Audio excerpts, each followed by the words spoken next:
All right, you guys, let's go ahead and talk about prevailing wages. In this section, I'm going to show you how to determine what wages you need to be paying so that you guys can be paying the correct rate every time. Our lesson outline is here. We have our definitions and acronyms. We're going to be going over federal, state, local, union, or company rates to see which one would be applicable. We're going to talk about finding our determination period, which is going to determine which wages that we need to be pulling for these public works projects. We will talk about finding what is known as a PwC 100 record, finding the correct wage determination sheet. Again, that's based off of finding that determination period.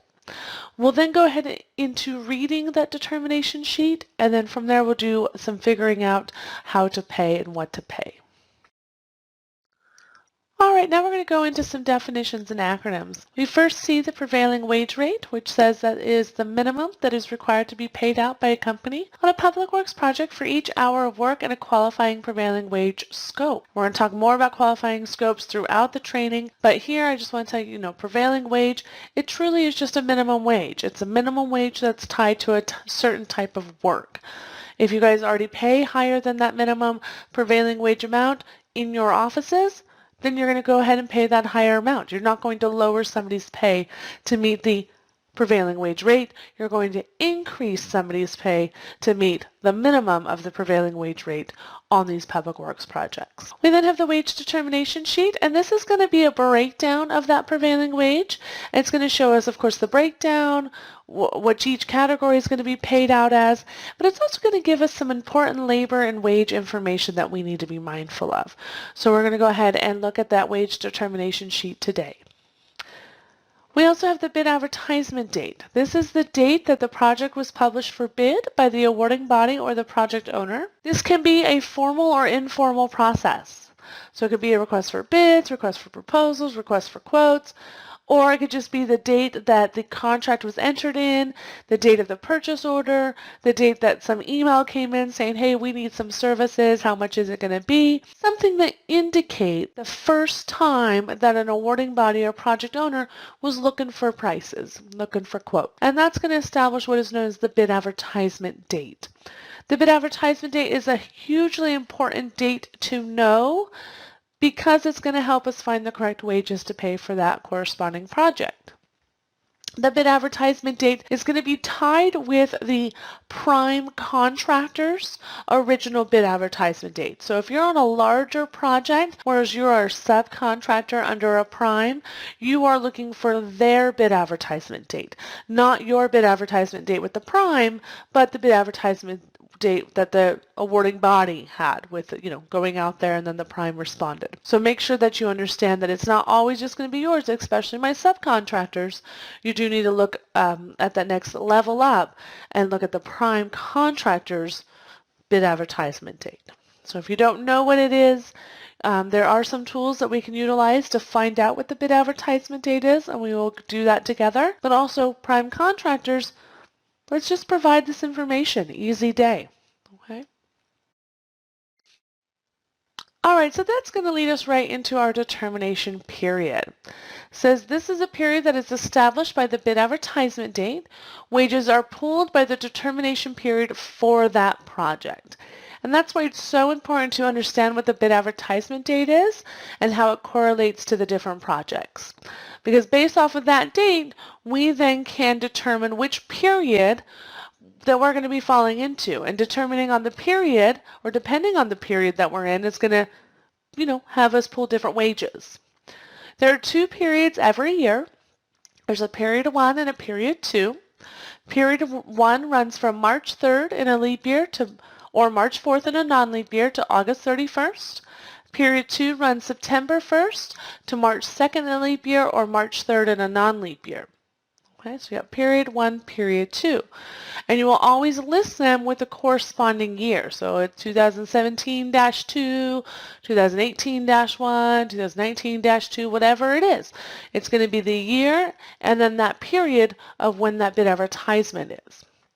Just don't let it get you confused, because period 2 actually crosses into the next calendar year, because we go from September to March. But in that time frame, even if we get into January of that, next year, we're going to be still on that previous year's determination. We'll be in the -2 of whatever that year was up until we get into that March. Okay? It is important to know that the determination period will not change on a project once it is established. Once a determination period is set for a project, it does not change. Okay? It does not change for that project. Now, that's not to say that you couldn't have a project that had different phases. Different phases had different bid dates. If you're bidding it out at different dates, then that's going to be establishing a new bid advertisement date for that phase. But typically on projects, we set that determination period, and that's going to take us through the life of the project. What gets confusing for some is that there are what is known as wage increases. Wage increases are going to be on the wage determinations, but they are predetermined increases, meaning that when I pull that period 1 or I pull that period 2 of whatever year that I'm pulling it for, I will already be able to see those predetermined increases. I don't need to wait for the next period to come about to get increases, because they don't correlate like that. You've got a period 1, period 2, you determine what that's going to be for the project, that is set for the project, but then within those wages, within those wage determination sheets that are linked to those determination periods, you may have what's known as the wage increase. And we're going to see that more in depth as we go about this training.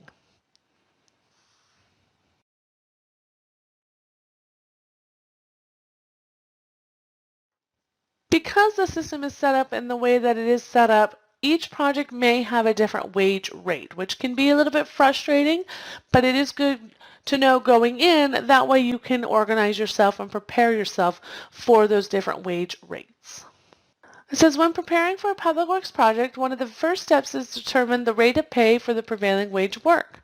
Once we understand these rates and how to find them, we can start to compare them to other rates that may be applicable. For instance, if we are on a blended project, we will have to look at the federal rates and the state rates. So if we're on a blended project, we've got federal requirements, we've got state requirements. We do have to compare both rates and then pay the higher of the two. It says if your company pays a higher hourly rate or annual salary, when you break it down to the hourly, you will then have to pay that higher salary or higher hourly rate. If you are already paying higher, you're not going to reduce somebody's pay to the prevailing wage rate. You're going to increase somebody's pay to that. So you're not going to reduce, you're going to increase. If we're signatory to a union, we may have to pay union rates, but we still have to compare them. We have to look at the two, and we still have to pay the total of the highest of those rates, but we still have to be mindful of our union obligations to pay into those union trust funds. So we may have to do a little calculations there if we are union.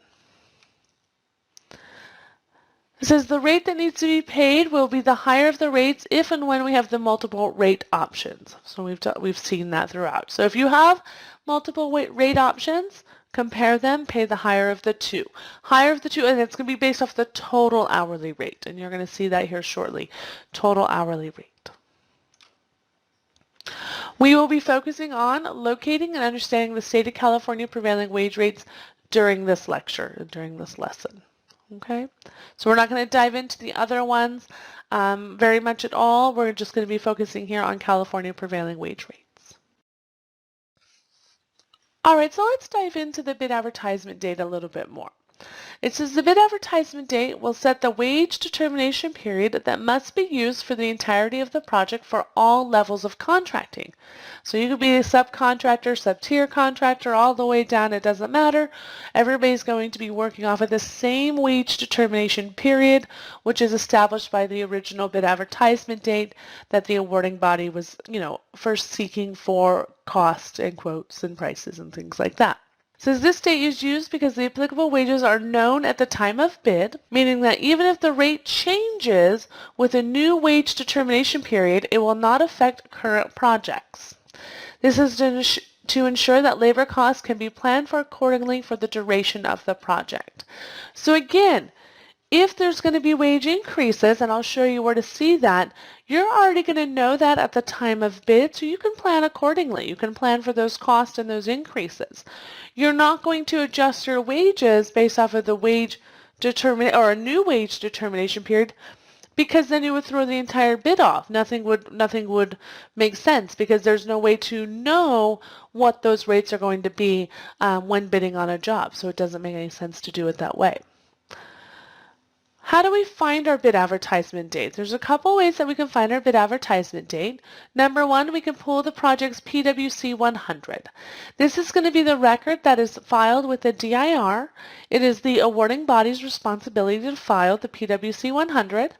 They are required to do it for projects that are over $25,000 when they're construction contracts, or $15,000 for maintenance contracts. There is a little video attached to show you exactly how to find the PWC 100. So as soon as we get done with this lesson, go ahead and watch that little video and it will guide you through those steps. We also have slideshows or slide notes for you to see here during our training to see what that's going to look like. The second way is we can simply ask our upline in contact for this information. If you're a subcontractor, reach out to the prime contractor. If you're the prime contractor, reach out to the awarding body. And then review your bid documents and any compliance paperwork sent, as this information may be listed. A lot of times, a lot of the information is listed in the documents that we receive from our prime contractor or from our awarding body. We just haven't had, maybe the opportunity to look at them in depth. So go ahead, check there first. If you're not able to find them, check the PWC 100 record if you're not ever able to find them. For me, the last step would then be to ask somebody for that if I wasn't able to locate it on my own. And here we go, you guys. This is just going to be a screenshot of how you find your PWC 100 record. There is actually a video that's available, so you guys can go and watch that video, but these screenshots are just here for your notes and your reference. Little notes about the PWC 100 record. It says it is filed by the awarding body or project owner. It cannot be completed by the prime contractor. You want to verify that the address listed and the county correspond. We have seen that as an issue before. And do not stress that the classification is listed incorrectly. So we've got these key components, these key notes. Number one here is the address for that project. Make sure that the address corresponds with the county, because sometimes they just don't. And then if you're listed down here in a classification that's not your classification, that's also fine, because it's not going to be legally binding in any sort of case if it happens to be wrong. All right, you guys, so let's go ahead and move on to finding the correct wage determination sheet. We've learned about the bid advertisement date.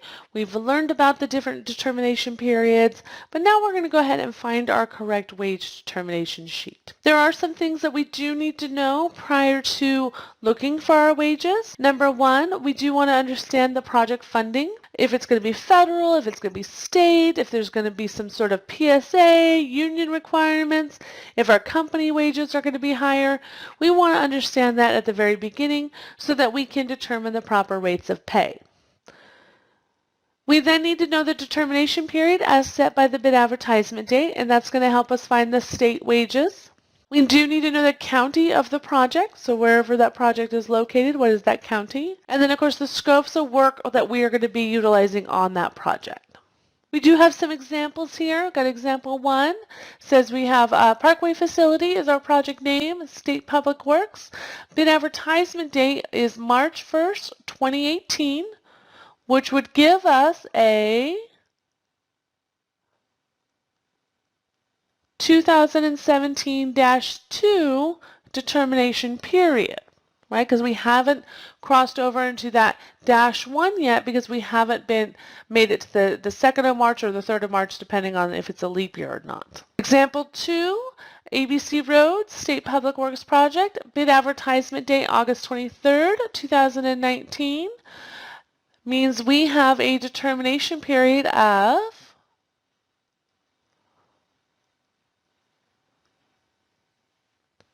2019-1, yes. So that's going to be where we're going to be set up for the duration of that project. And then our example 3, Ironman Community Hall, says State Public Works, bid advertisement day is the 4th of January, 2020.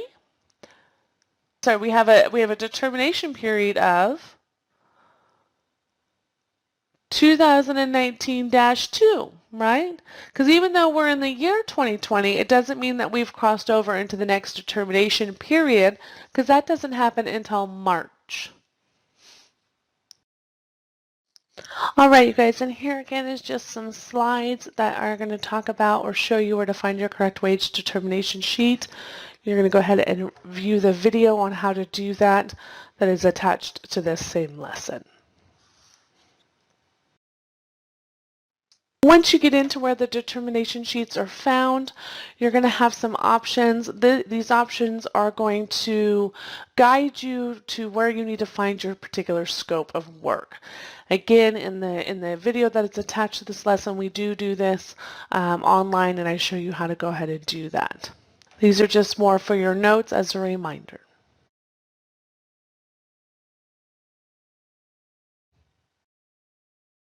Okay.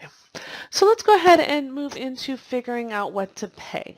When we pull up our wage determination sheet and we pull up our wages to pay, they're going to be broken down very similar to what we're seeing here. We're going to have the basic hourly, which is what we've got circled here in yellow. We're going to have the employer payments, that's going to be that box in blue. We have the training fund contributions, which is part of the employer payments, but it is a separate component that we must deal with. And then we've got in green the total amount that needs to be paid out.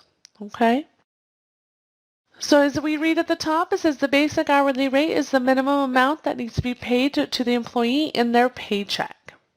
Employer payments are the amounts that can be paid to the employee and or on behalf of the employee, such as payments to health and welfare, pension, vacation holiday, training, or other sort of programs or contributions that you could be making.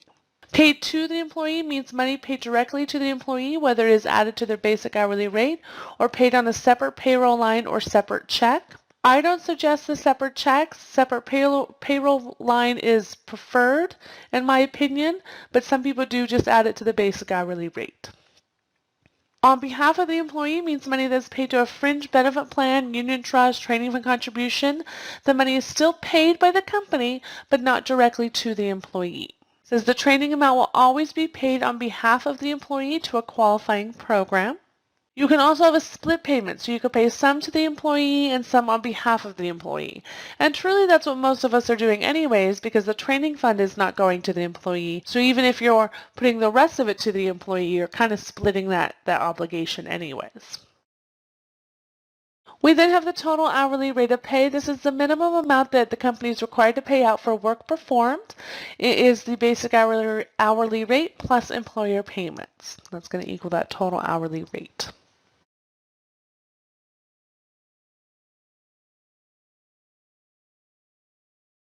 Now there's going to be some special considerations that need to be considered when we are looking at figuring out what to pay when it comes to overtime or when it comes to double time. The first thing that we're going to look for is we're going to look for the straight time hours that's going to be listed for each of our prevailing wages that we can see. It's going to be listed under the category that says hours.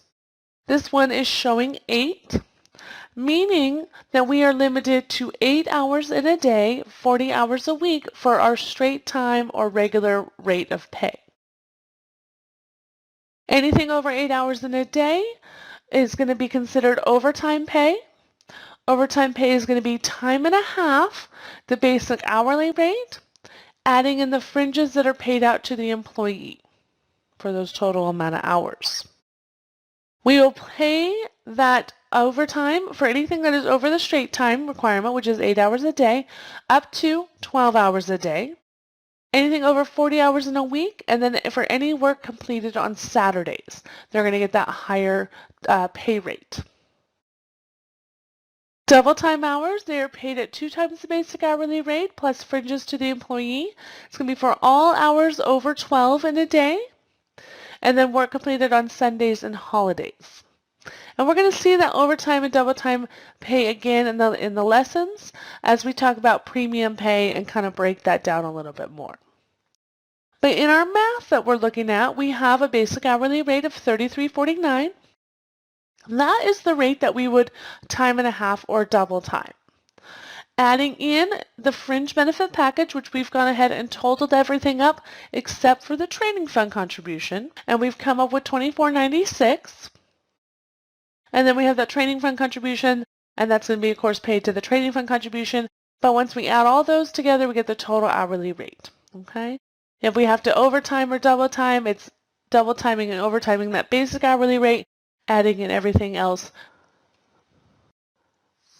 And here we are looking more at figuring out what to pay. What I want to talk about here is the employee hourly rate, as it states here, is the hourly rate the employee actually receives. It can be different from the basic hourly rate and the total hourly rate depending on what you are doing with the fringes. So typically you actually have to calculate out what the employee receives. At a bare minimum, you're going to be taking out that training fund contribution at a very bare minimum.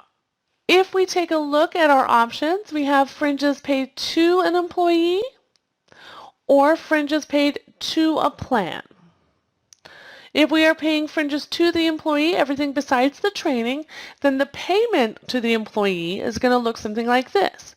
Basic hourly rate, $33.49, which does match our basic hourly rate.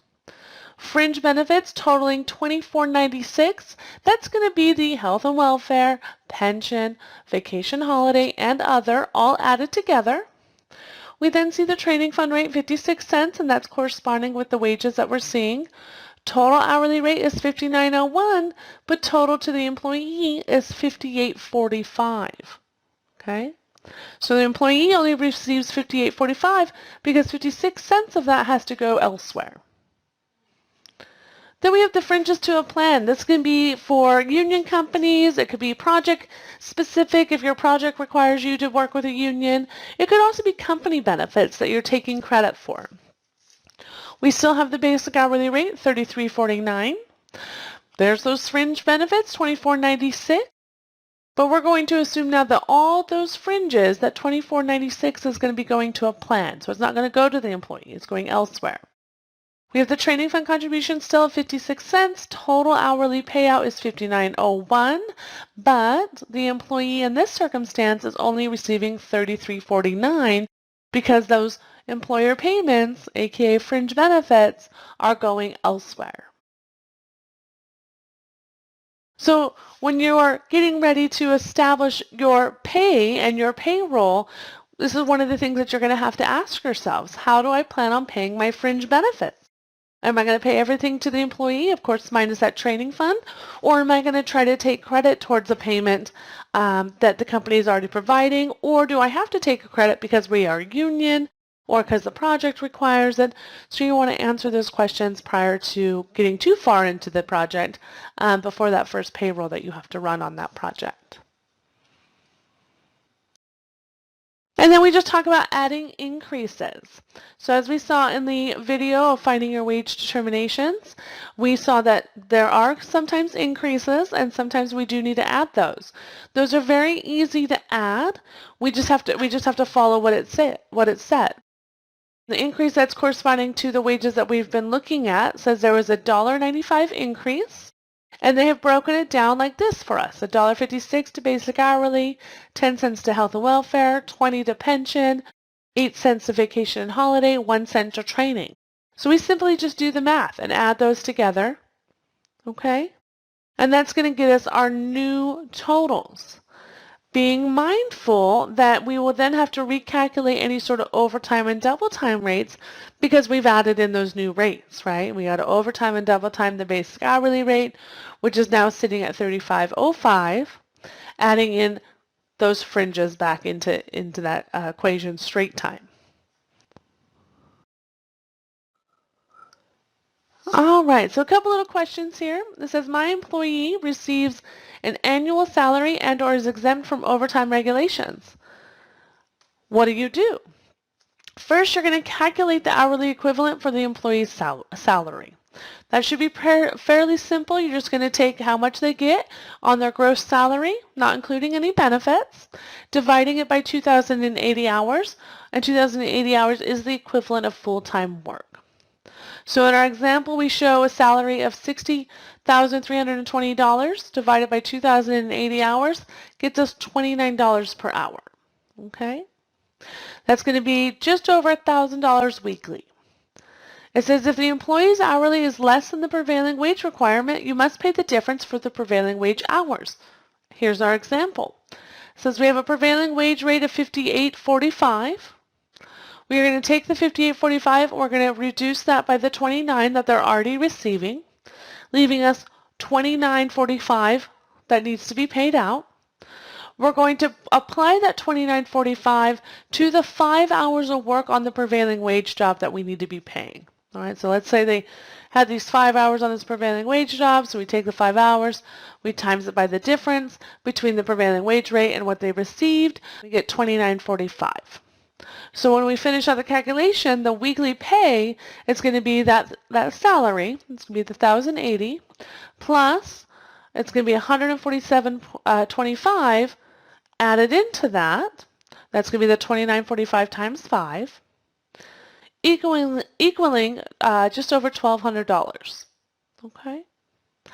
It says exempt employees are not exempt from receiving prevailing wage overtime and double time rates if applicable.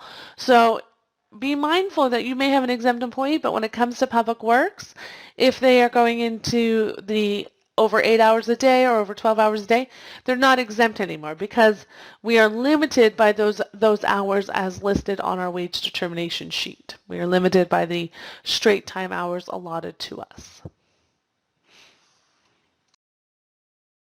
All right, another question here. It says, my employee receives more than the prevailing wage. It says, you will never lower an employee's wage rate to meet the prevailing wage. Prevailing wage is simply the minimum wage that needs to be paid. If you pay over the prevailing wage rate, you will just want to ensure that you track their time and pay any overtime, double time according to their regular rate of pay. Speaking of overtime regulations, let's go ahead and talk about the overtime requirements when it comes to Public Works job. I believe that most people know that in California we have 8 hours a day or 40 hours a week. Anything over in that situation we will have to pay overtime. We also have the requirement to pay double time on anything over 12 hours in a day when it comes to work hours. You also can elect to do 4/10s. 4/10s is going to be, 10 hours a day for 4 days a week, or, equivalent of 40 hours for that work week. And we can elect to do that also within the state of California. But when it comes to Public Works projects, we are limited to the amount of hours as listed on our wage determination sheet. And for most scopes, for most people, that's going to be at 8 hours a day. So anything over 8 hours a day, we're going to go into that overtime. Typically anything over 12 hours a day, we're going to still see that double time. Any difference to that, any modifications to that will be found in the scope's footnotes or sometimes in the scope document. So if you have any other questions or you want to review what your actual overtime regulations are going to be, I highly suggest you look at those footnotes and those documents. For most people, though, we're going to be at 8 hours a day overtime, 12 hours a day double time. Okay? But sometimes we're going to get ourselves into a situation where we're not sure which rate that needs to be applied for the overtime hours. We know the employee worked overtime, but what rate do I apply for those hours? What do I do? There are two situations that you need to consider. These are going to be for calculating our daily overtime rates. One is, was it Public Works all day long? If it was Public Works all day long, whether it was on the same Public Works job or whether it was 2 different Public Works jobs or whether it was, 2 or 3 different Public Works scopes or prevailing wage scopes, was it Public Works all day long? And if you're in the situation where it was Public Works all day long, then the overtime rate that's applicable will just be tied to whatever work was being done during those overtime hours. So you don't need to worry about anything except for to track the time so that you know which task was done when and which one put them into overtime. Okay? The other situation there that you've got to consider is when you have a combination of public work and private work in the same day. So if public work or private work in the same day, you will often have to calculate what is known as the weighted average, unless, of course, the work that puts them into overtime is the highest rate of the day. So if the work that puts them into overtime is the highest rate of the day, then you're going to want to go ahead and just pay that rate. But typically, we're going to have to pay the weighted average, because usually what happens is the public works, there'll be a situation where we start public works in the morning and then we end on the private sector, and the private sector puts us into overtime. Usually, the private sector rate or private rate of pay is lower than the public works rate, right? It's lower than prevailing wage, and that's when we're having to calculate the weighted average if that's lower. If we happen to be in a situation where our private rate is higher than the public works rate, then we'll go ahead and pay them overtime on that higher rate, of course, and that makes sense.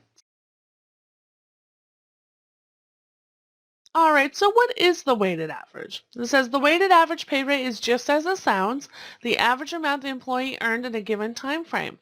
For public works compliance, our given time frame is going to be based off of 1 week, so a 7-day period. We must find out how much the employee earned hourly on average for that 7-day period. Once we know the hourly average amount, we can then apply the required multipliers. So it'd be time and a half in the case of overtime, and then times 2 for the case of double time. And let's take a look at our example. Let's go ahead and assume that this employee worked 4 hours in the morning at $30 an hour, and that's going to be on the public works job. After those 4 hours, the employee then reverted to the private work, and they worked an additional 8 hours in that day at $15 per hour. So the rate of pay that the employee would receive would be 4 hours times 30. That would equate for the 40 hours or the 4 hours of public works jobs, right? 4 hours times 15, which would be the regular straight time pay for the private work. But then we have these 4 hours remaining, right? We got to figure out these 4 hours overtime.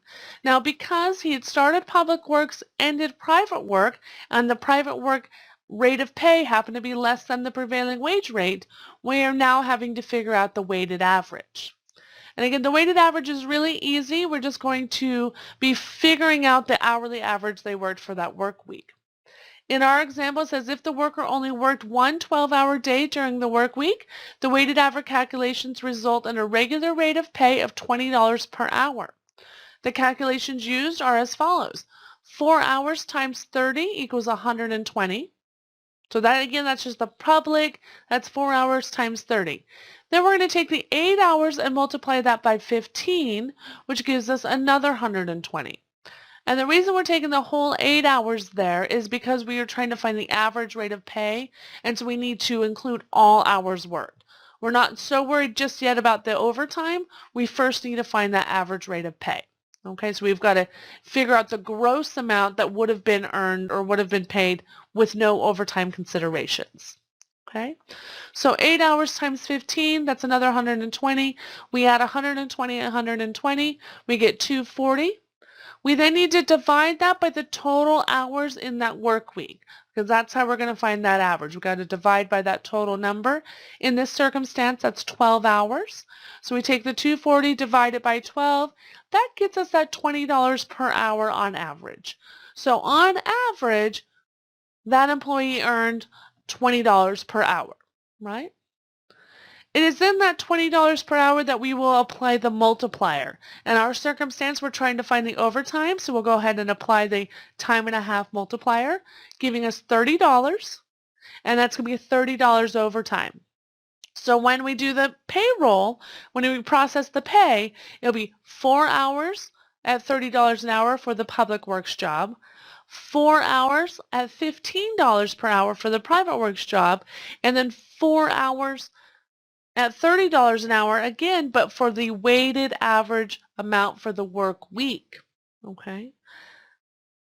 And if you look at it, if we didn't do the weighted average, if we didn't do it properly, we'd be looking at a pretty big underpayment. It would be about $7.50 that we'd be looking at as an underpayment here.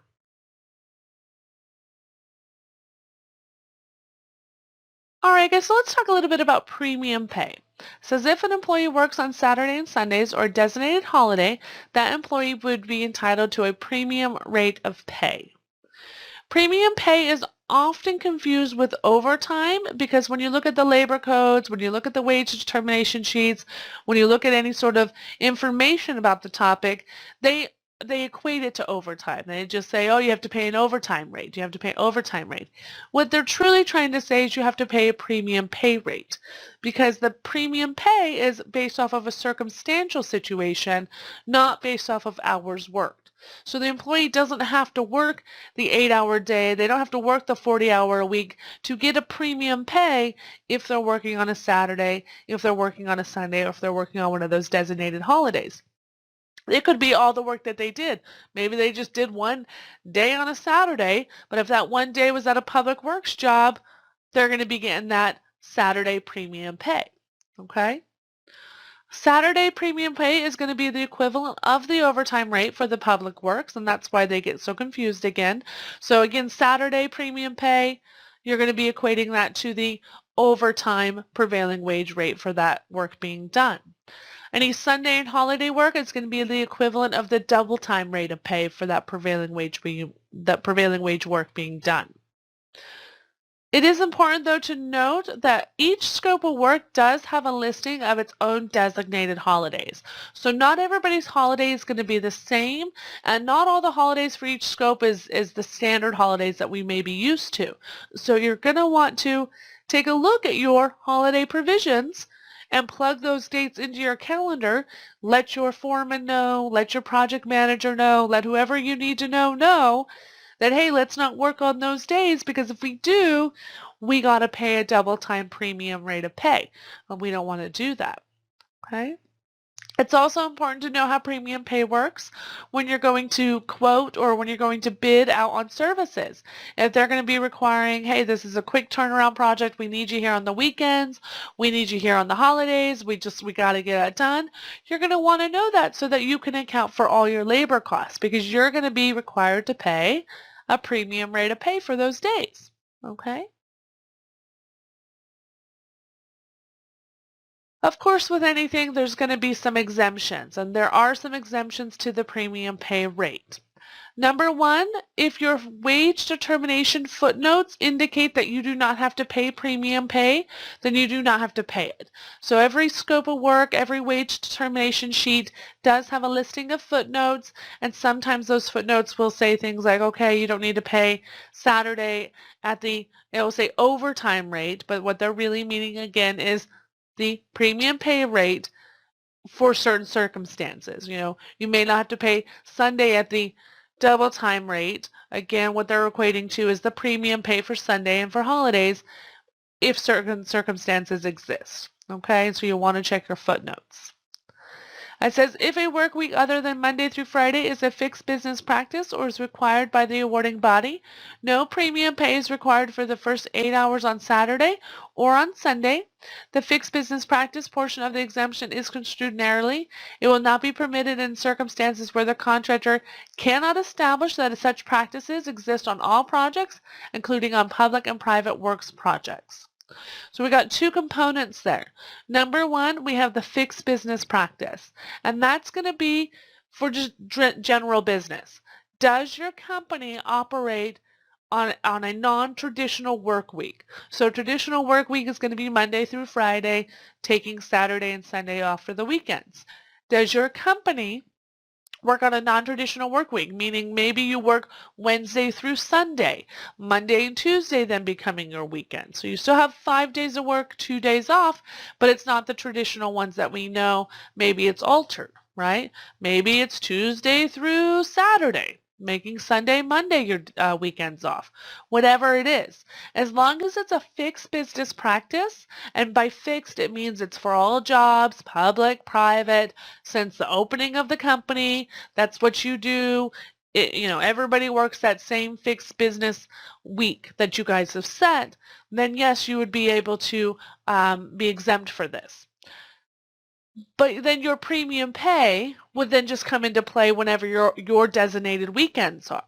So if you are working on an alternate week, on a non-traditional work week, say Wednesday through Sunday, your weekends now are Monday and Tuesday, meaning your premium pay would kick in for Monday, which would be the equivalent of Saturday, and Tuesday, which would be the equivalent of Sunday.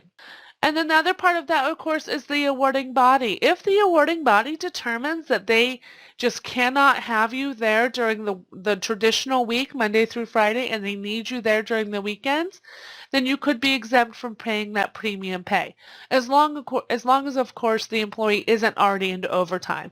If you had them working on other jobs and they're already at 40 hours a week, you're, of course, going to pay them for overtime.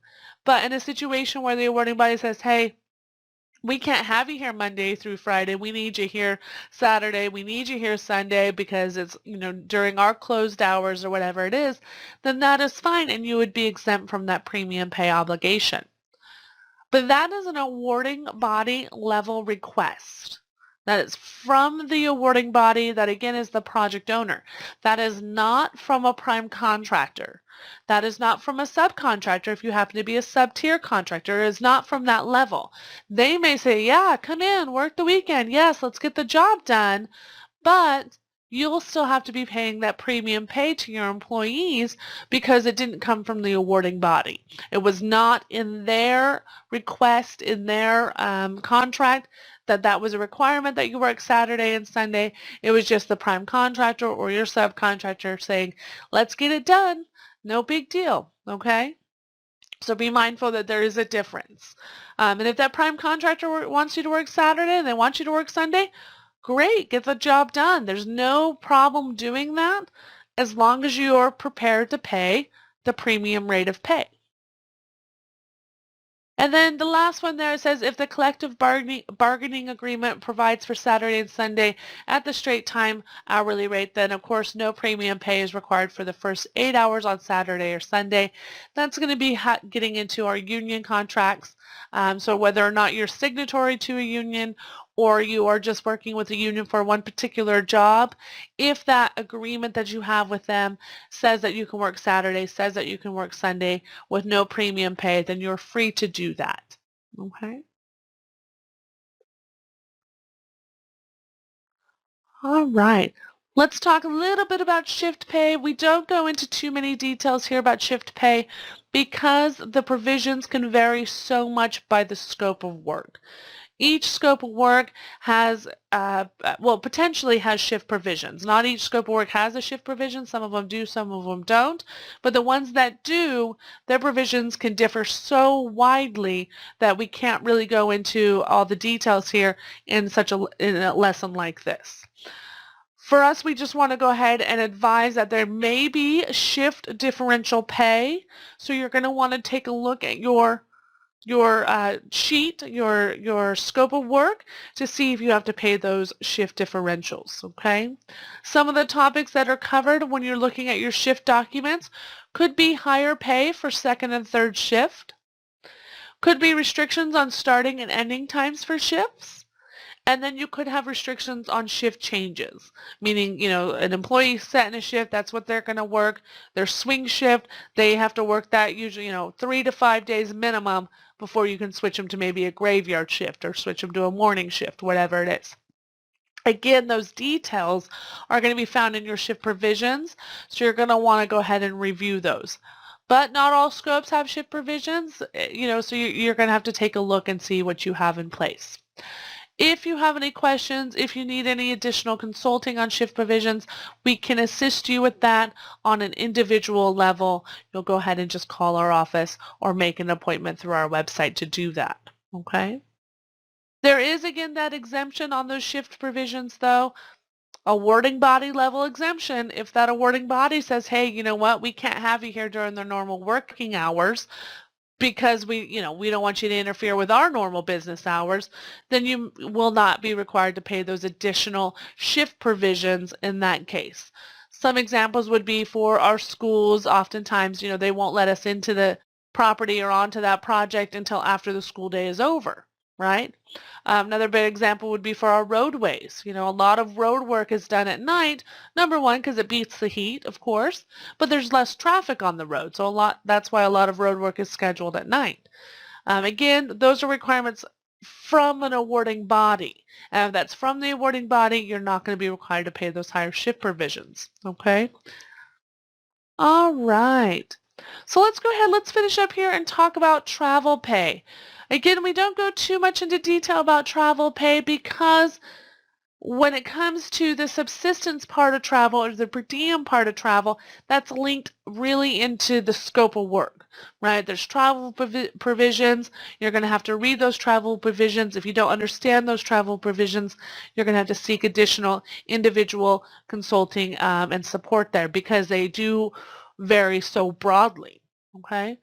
But when it comes to travel pay, what's important for you to know right now is there's actually two components to travel pay. There's what's known as compensable travel, and that's going to be compensable for the travel time. And then again, that subsistence and per diem payment. So compensable travel is paying for somebody's time, right? You're paying for somebody's time. The subsistence or per diem is paying for the expense. All right? So you have the time and you have the expense. All right? Two separate requirements. For compensable travel, we'll go ahead and read. It says that is travel time required by an employer after a worker reports the first place at which his or her presence is required by the employer. Anything after that is going to be compensable. So basically they clock in, they're on the clock, they're on your time. Any travel during that time is compensable, right? They're going to pay for that. Okay, that can include any travel time to a public works site, to a yard, to a shop, to another public works site, to a private site, to Home Depot, to go get lunch, to go to the gas station, to go, wherever it's going to be. They're on your time, right? You're going to pay them for that. Okay? Says all such compensable travel time must be paid at the same prevailing wage rate required for the work being performed by the worker at the prevailing wage job site or the public works job site. So if they are traveling to a public works job site, they, come to the office 8 a.m., they clock in, they do a couple of reports, they grab their tools, and 9 a.m. they start heading to that public works job site. 9 a.m. is when they start getting paid prevailing wage. Okay? And you account for all that travel time, and it's linked to whatever the scope of work is going to be at the job site. And if they're doing multiple scopes of work, then it's linked to whatever the highest rate of pay is going to be at that job site for that day. So they're traveling to the job site. All that travel time is going to be paid at the prevailing wage rate. Okay? Now they get done at that job site, and maybe they're coming back to the shop, maybe they're going to another pub or another job site, public or private, it doesn't matter, then the travel rate of pay then will revert to whatever task they're moving towards. So if they're leaving the public works job site and then they're moving towards another public works job site, then now you're on that rate of pay for that travel time. If you're moving into a private, rate of pay, maybe they're coming back to the shop, maybe they're going to a private job, whatever they're doing, now they're back on the private rate of pay for that travel time. Okay, so whatever task you are moving towards is the rate of pay that you're going to be paying. So if you're moving towards a public works job, it's going to be at that public works prevailing wage rate. Okay? There doesn't need to be any sort of additional facts. They don't need to be delivering anything. They don't need to be doing anything like that. It's just, hey, they clocked in, now we're having them travel. Okay? What's highly important, though, and I've got it highlighted down here for you, is compensable travel time is included in the calculations of hours worked, right? So that is included in the calculations of hours worked. So we are limited to 8 hours a day. We go into overtime. 12 hours a day, we go into double time. So if they're traveling, for an hour, 2 hours, 3 hours, whatever, they may only have, 4, 5, 6 hours left in the day to be actually on that job site. Okay, so be mindful of that. Okay, before you get into overtime. I mean, they can work over, but then you'd be into overtime and then into double time if so. Okay, and then we have the subsistence per diem payments. As travel and subsistence payments are a separate and distinct obligation of public works contractors if the conditions set forth in the CBA are adopted by the director to apply to the work on a public works project. Simply said that if you have travel provisions linked to your scope of work, you're going to have to follow those travel provisions. If it says pay $20 extra per day for travel, you're going to pay $20 extra per day. If it says, you got to pay for, hotel $150 a night, you're going to pay hotel $150 a night, and that's what you're going to go ahead and do. They can vary so widely. So if you do not understand your travel documents or if you have questions, you're going to want to reach out and get that additional support and consulting as required. Okay?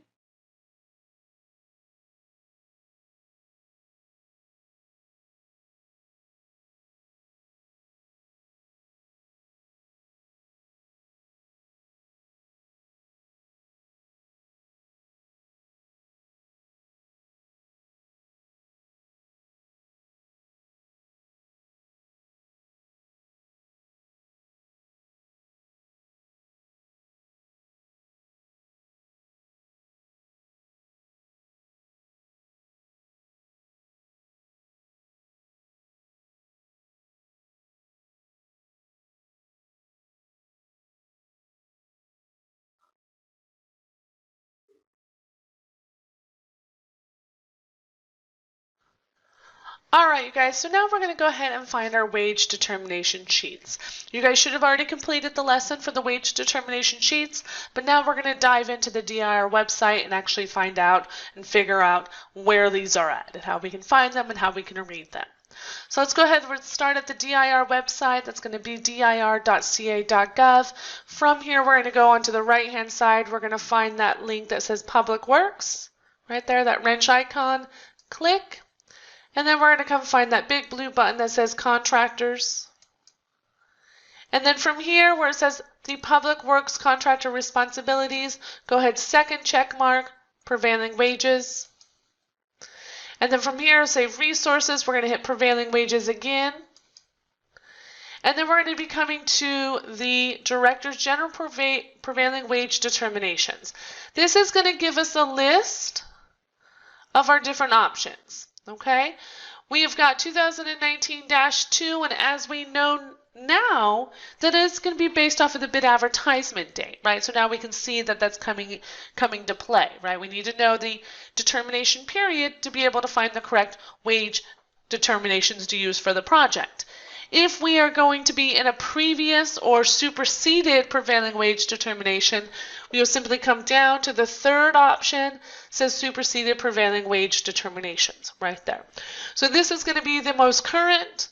This is going to be the current for the apprentice determinations. We'll talk more about that in the apprentice section, and then superseded. Okay, if you happen to be on a residential project, you can find those residential prevailing wages here. We don't go into detail about that during this class. There are some links to important notices. Those are going to be important for you guys to read if you guys want to know the important notices that have come into play. But I will also show you another link within the determination that you are to be using for the project where you'll find more important notices that are applicable to that actual determination. Okay. Links for frequently asked questions, there you go. And then, of course, still have questions on prevailing wage. Who doesn't? And there's another link for you. We're going to go ahead, then we're going to go to the top. Just assume that the project that we're working on is under the most current wage determinations, right? Click there. Once we open this up, we will see some options. It will present to us a step-down menu or step-down option. Okay, we are to start with step 1, and we are going to review what's the type of work or what work is under statewide.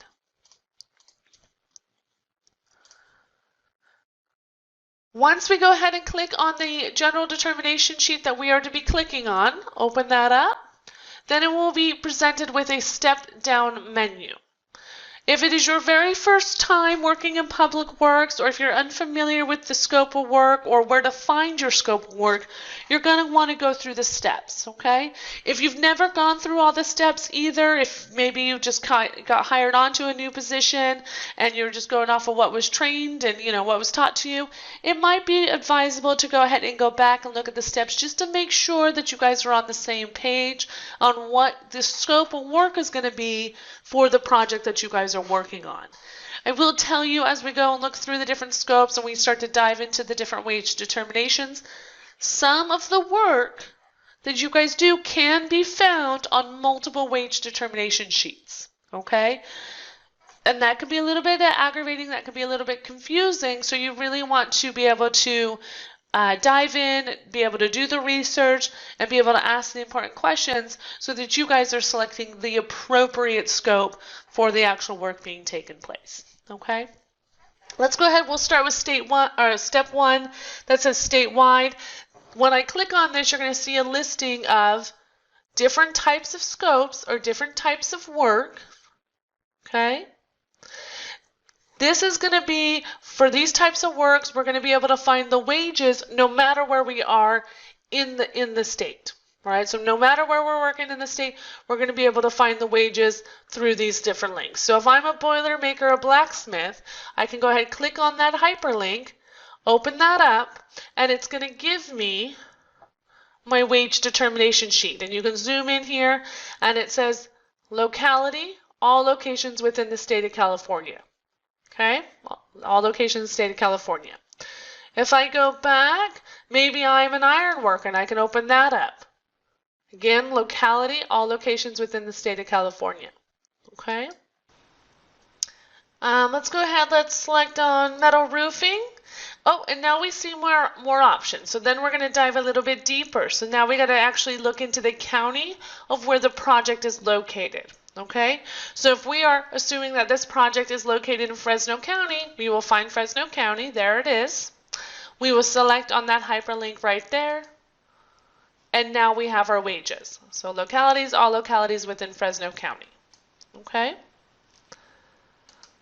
If, though, we find that the type of work that we are involved in is not here, we're going to have to go back and we're going to have to look at step 2. All right, so step 2 breaks down the state into 2 regions, Northern California and Southern California. So depending on where the county is, you're going to go ahead and pick the appropriate one. We're in Fresno County, that's in Northern California. Let's go ahead and click. And we can see all different types of work. So there's a bigger list, a longer list of the different types of work. Here we have our asbestos, we have our inspectors, we have our carpenters, our cement masons, and it just goes on down. Okay, by clicking on any one of these, we will again find the determinations, and it will give us the locality for the specific counties that it's going to be applicable for. We're going to go ahead and review the locality first, make sure that Fresno is found. There it is. That's going to be for our project. Okay. If you happen to be in Southern California, make sure that you review Southern California for the different types of work. After you do that, if your project happens to be in San Diego, make sure that you review San Diego because they do have specific rates for San Diego. Okay, and you can see there's carpenter listed, cement mason listed. So you're going to want to go ahead and make sure that you are looking at that specifically if you are working in San Diego. Okay. If you are not able to find your type of work in step 1, step 2, or step 3, come down to step 4. This is where we're going to select the county. The county specific, we'll go ahead and click on that. That's going to open up for us a spreadsheet, and that's just simply going to list out for us more wage determinations. Okay, and as we zoom in here, we can see that we've got our bricklayers, we got our brick tenders, we got our carpet installers, tile layers, electricians. There's our field surveyors, aka our land surveyors, our glazers, so on and so forth. Okay, and we can see that there. So if you didn't find yourselves in step 1 through 3, then you got to come to step 4 and do the county specific. Okay. Now going back to maybe not really knowing which craft that you guys fall in, right? Maybe you've never looked at it, maybe you don't know, maybe you got some questions. We have provided for us, we'll go ahead and go back to Northern California, some tools. Okay, and those tools are going to be found here. So if you have a question whether or not you're a carpenter, you can come over to the little section that says select one, open that up and select the scope. That's going to open up a scope provision. And you can reference this and you can read this to determine whether or not the work that your company performs is going to be classified as a carpenter. Okay? My advice is have the people who know about the work read about the work. You know, it's not always upon the administrative staff to know all the details about the work that's involved, to know all the tools that it's involved to do the work. So talk to the project foremen, talk to the company owners, because they should know, you know, what the company does, of course. But talk to the individuals that are going to have that information. Provide them those tools and say, hey, you know, I'm just trying to narrow us down into a scope for public works. Can you review this and let me know if this is where we're going to fall? Okay? And you can do that. And each one of the scopes will have a drop down. And that drop down will have a scope provision. Okay? If we are back on the Excel sheet, it's very similar. We just take the little slider and we slide over to the right. And then we see the hyperlink, it says scope, and now we can open that up and see what it means to be a bricklayer or stonemason for the state of California and what that's going to look like. Okay? And we can read that. Some scope documents are really long, some of them are really short. That is what it is. Another thing to look at is that some scopes, they do have groups. Right? So if we open up labor here, and I highly suggest everybody look at labor because there's so many potential different types of work that if you're having a hard time finding it, if you're like, oh, I don't know where we land or what we should use, look at labor. Okay? There's so many different types of work classified under labor. This is the wage determination sheet. You're going to go ahead, you're going to look at the wage determination sheet, but we're going to kind of scroll down and we're going to find this second sheet here, and we'll zoom in, and you can see now that it's got all these different groups and all these different types of work. So again, if you're not familiar with exactly where you might fall or what kind of tools you're using, what type of equipment you're using, give this document to the project manager, to the foreman, to whoever has that information on, you know, how are they going to help you, you know, figure out what you need to be doing. Okay. Another key note that I want you guys to look at, and you might see here under group 1H, it says see footnote on page, or see footnote A on page 49. You might be thinking, oh my gosh, where is page 49? Like, what is that? If you were to receive all of the prevailing wage determination sheets in the mail, you would receive a huge book. You would receive a huge book and would have all the determinations in that book for your reference. Being though that they are available online, we are only seeing 2 or 3 pages at a time of that entire book. So when it says to go see page 49, we have to remember that it's referencing in the book, what the book will look like. So if we orient ourselves to the actual page number that we're looking at, and if we look down here, that's page 50. We're like, oh, we're on page 50. Maybe if I go up, and there's 49. Okay? So you can orient yourselves there, and then you can read whatever it said in that footnote A, in reference to that group 1H. Okay? So keep that in mind as well. It's a little tricky there. Going back, though, identify the work. You may also have to identify areas. Okay, so as we look here, this one is split up into area 1, area 2. We may have to identify areas, and you can do that here wherever it says areas. Now, not all wage determinations are this complicated. It just happens to be labor. It tends to be more complicated. Here, though, we see another thing that says, please go to page 50 for the classifications. And again, if you didn't know what page 50 meant, you'd be like, what is page 50? Well, we're on 49, so 50 is this one, right, is where we were, okay? This is going to be the same if you go into any sort of operating engineer. You'll see the similar breakdown. There's our groups here, okay? If we go back, Teamsters is also similar. So Teamsters is also breaking things down into the different groups. So you guys can review those, okay?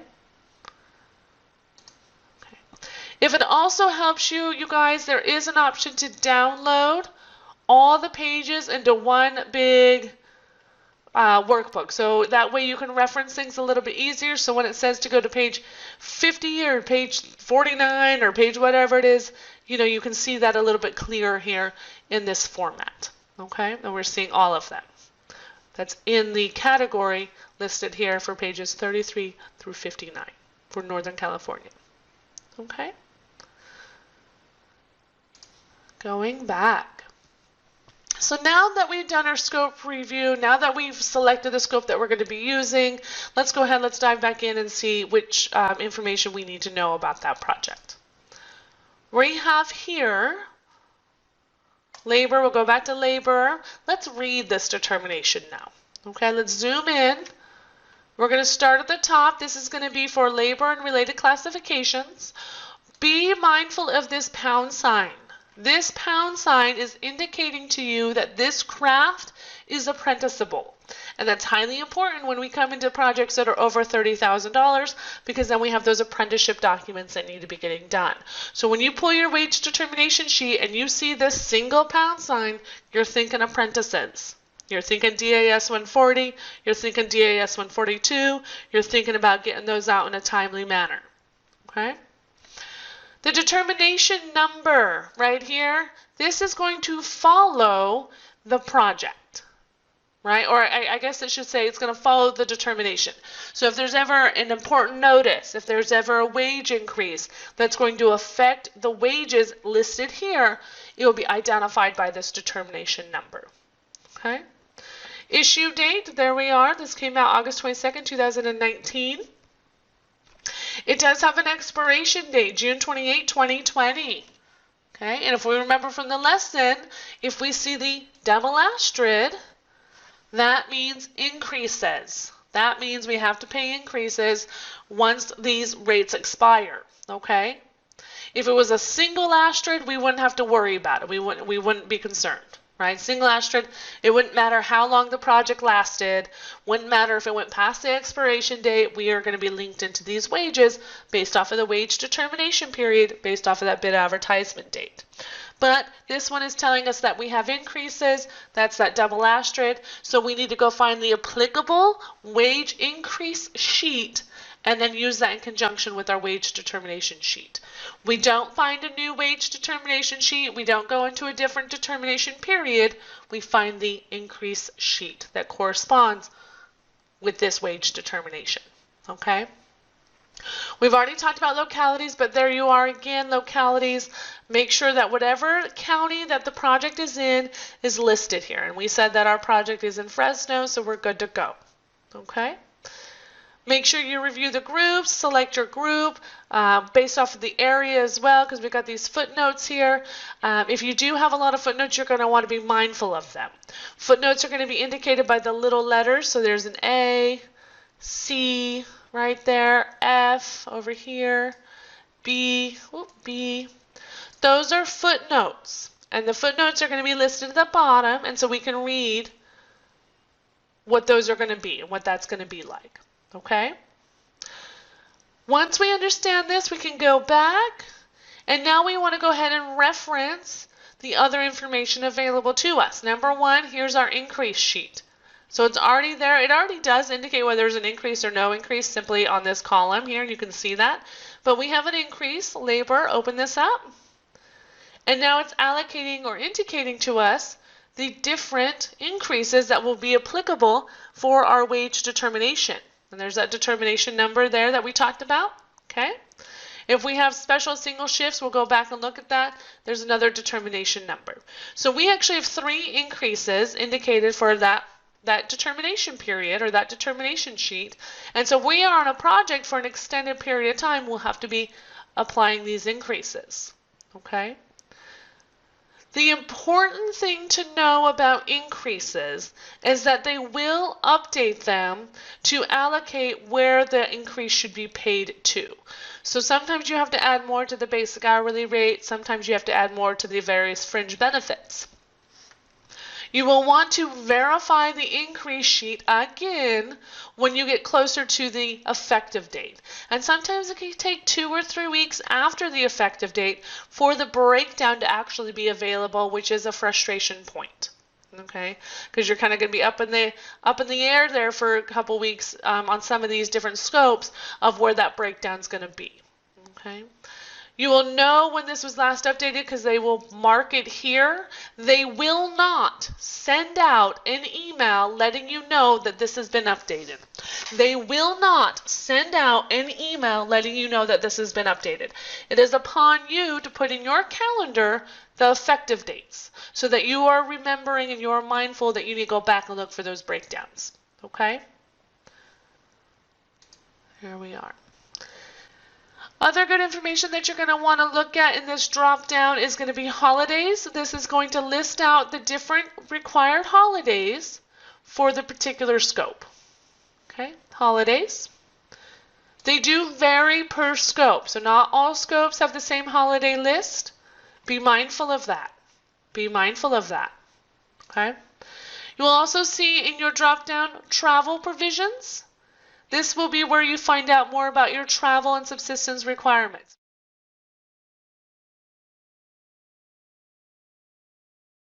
Okay, that's where you get the information on what do I have to pay when people are traveling. They also have shift.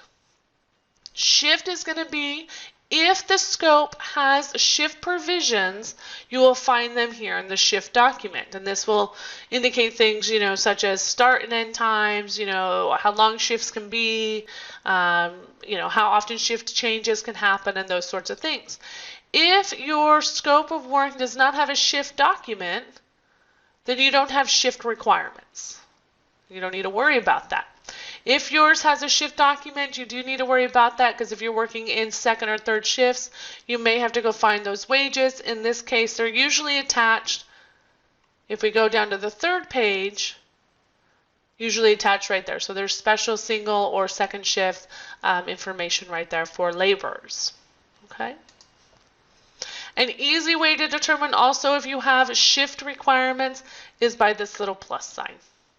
So any of these determinations, or I'm sorry, these scopes that have this plus sign will have shift documents. Let's go back to the Excel sheet. Same thing over here. So we find our scope. We've got holiday provisions, travel, increase information.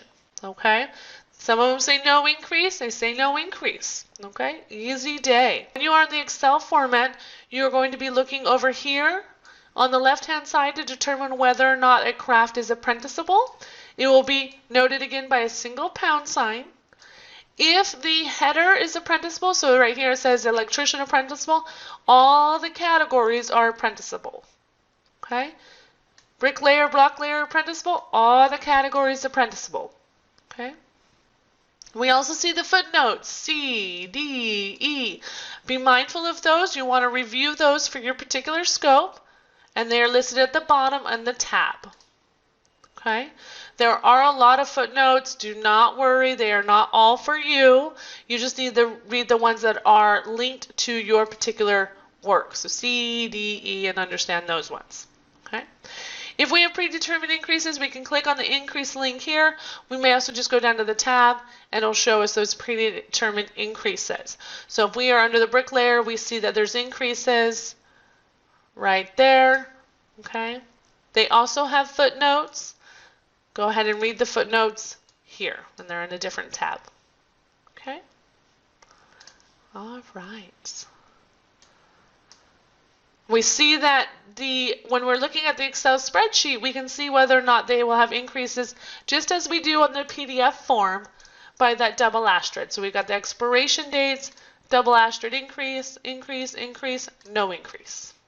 The other thing that you want to be mindful of is going to be step 5.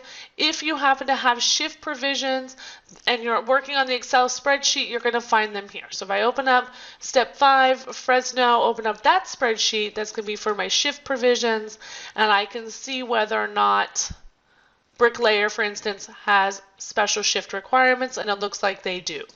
Looks like they have some more here, and I would have to read the different requirements, right? So I got second shift, I got third shift, or second shift here, third shift here, and you'll have to read those requirements. Okay. Again, footnotes, increases, increase footnotes. Okay. There is also the link here to the important notices. So remember we talked about important notices and I told you I'd show you where that link is within the determination period. There it is. And these are going to be the important notices as applicable to the wage determination period that you are looking at. You can go back and review them. Okay. You may also get the email subscription, which hopefully you've already done because you already did your assignment from the beginning of the lessons. Okay, but there's another link to get email subscriptions.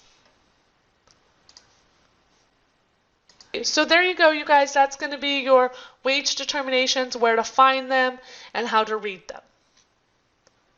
Alright guys, so let's start talking about fringe benefits. This is just going to be an introduction to fringe benefits. There will be an advanced class on fringe benefits for those that are looking for a little bit more detail, a little bit more how-to for your companies that are already providing benefits. So this is just going to give us an overview of what fringe benefits are. Again, there will be an advanced class for those that are seeking more detailed information, more how-to information. Okay? Alright, so in this lesson we're going to go ahead and talk about what the fringe benefits are, and then we're going to talk about what it means to be paying on behalf of the employee versus paying to the employee. So what are fringe benefits? Fringe benefits are going to be those employer payments. The employer payments, again, is going to be what's on the wage determination sheet that we've already discussed, but it's going to be the portion that the employer has to pay in addition to the wages that are paid directly to the employee. Okay, so again, the more common term is fringe benefits, but they're actually the employer payments. We will refer to them as fringe benefits throughout the training, more so than we do as employer payments, just because, again, that's more industry standard as calling them fringe benefits. Okay, so fringe benefits, aka employer payments, are a monetary amount that must be paid when a contractor is required to pay prevailing wages. When the employer is required to pay the fringe benefits, they have options. So you as the employer, you as a company, you have options. You can decide how to pay this money. Okay, it's a requirement that you pay it, but you can decide how to pay it. Versus the basic hourly rate, which is the wages, the very minimum wages that have to go directly to the employee. We don't get to decide on that. That goes to the employee. Okay, these are the fringe benefits. We have options. Okay. The first option is we can't pay it to the employee. So we can add that to the basic hourly rate that's already required. We can either add it in and just pay a flat rate that way. We could put it on this different separate payroll line item, which is what I like to do, so I can see the differences. I can see the basic hourly, I can see the fringe rate, and I can see that they were paid fully. Or you could put them on a separate check. I don't suggest that. Okay? If you're paying though to the employee, you will pay them when you pay payroll. So whenever you pay them the basic hourly rate for the work done for those hours, you will also pay at that time the fringe benefits because you're paying directly to the employee at that time. You may also select to pay on behalf of the employee, meaning that you can pay into an actual benefit plan, right? If you have health insurance, dental insurance, or anything like that, you can pay into those plans. If you're union, you can pay into union trusts, and then you can, of course, pay into the training fund contribution, which is kind of an already give me. We already know that. We have training fund contributions that need to be made. Those are considered fringe benefits. They are considered employer payments. They are already allocated to be paid on behalf of the employee to a qualifying training fund contribution fund. Right? You can review that more in the training fund lesson. Okay? But it says the money is still paid, but not directly to the employee, right? So the employer still has to pay it, but they don't have to pay it directly to the employee if they decide that they don't want to, okay? As long as they decide that they don't want to and it goes into a qualifying plan, which is what we will discuss in this lesson. If you decide to pay on behalf of the employee, you will be paying at least quarterly to be in compliance, okay? So at least quarterly to be in compliance. That quarterly is going to be for all benefits except for the training fund contribution, which does need to be paid monthly. And when you review that training fund contribution lesson, you will see more detail about that. Okay. You may also combine the requirements or combine the options. So maybe you want to pay partial to the employee and partial to a benefit plan. You can do that. All right, there's nothing that says that you can't mix and match those two options. Okay. And there we are. We are reminded of what the employer payments are. They are there in the box in blue. We did X out the training because, again, that's already allocated to go somewhere else. So we are talking about, in this example, the health and welfare, pension, vacation holiday, and other payment, right? Training, that's going to the training fund contribution. That's already allocated. Basic hourly rate, that goes directly to the employee. We're not going to be messing with that. So we're looking at those 4 other rates there. Okay, and we can see the total of those 4 other rates is going to be $24.96 when we add those together. Okay. All right. So let's go ahead and let's dive deeper on the behalf of the employee to the employee. All right. Some pros and cons to give you. It says when deciding how to pay out the fringe benefit requirements, you should consider pros and cons of both.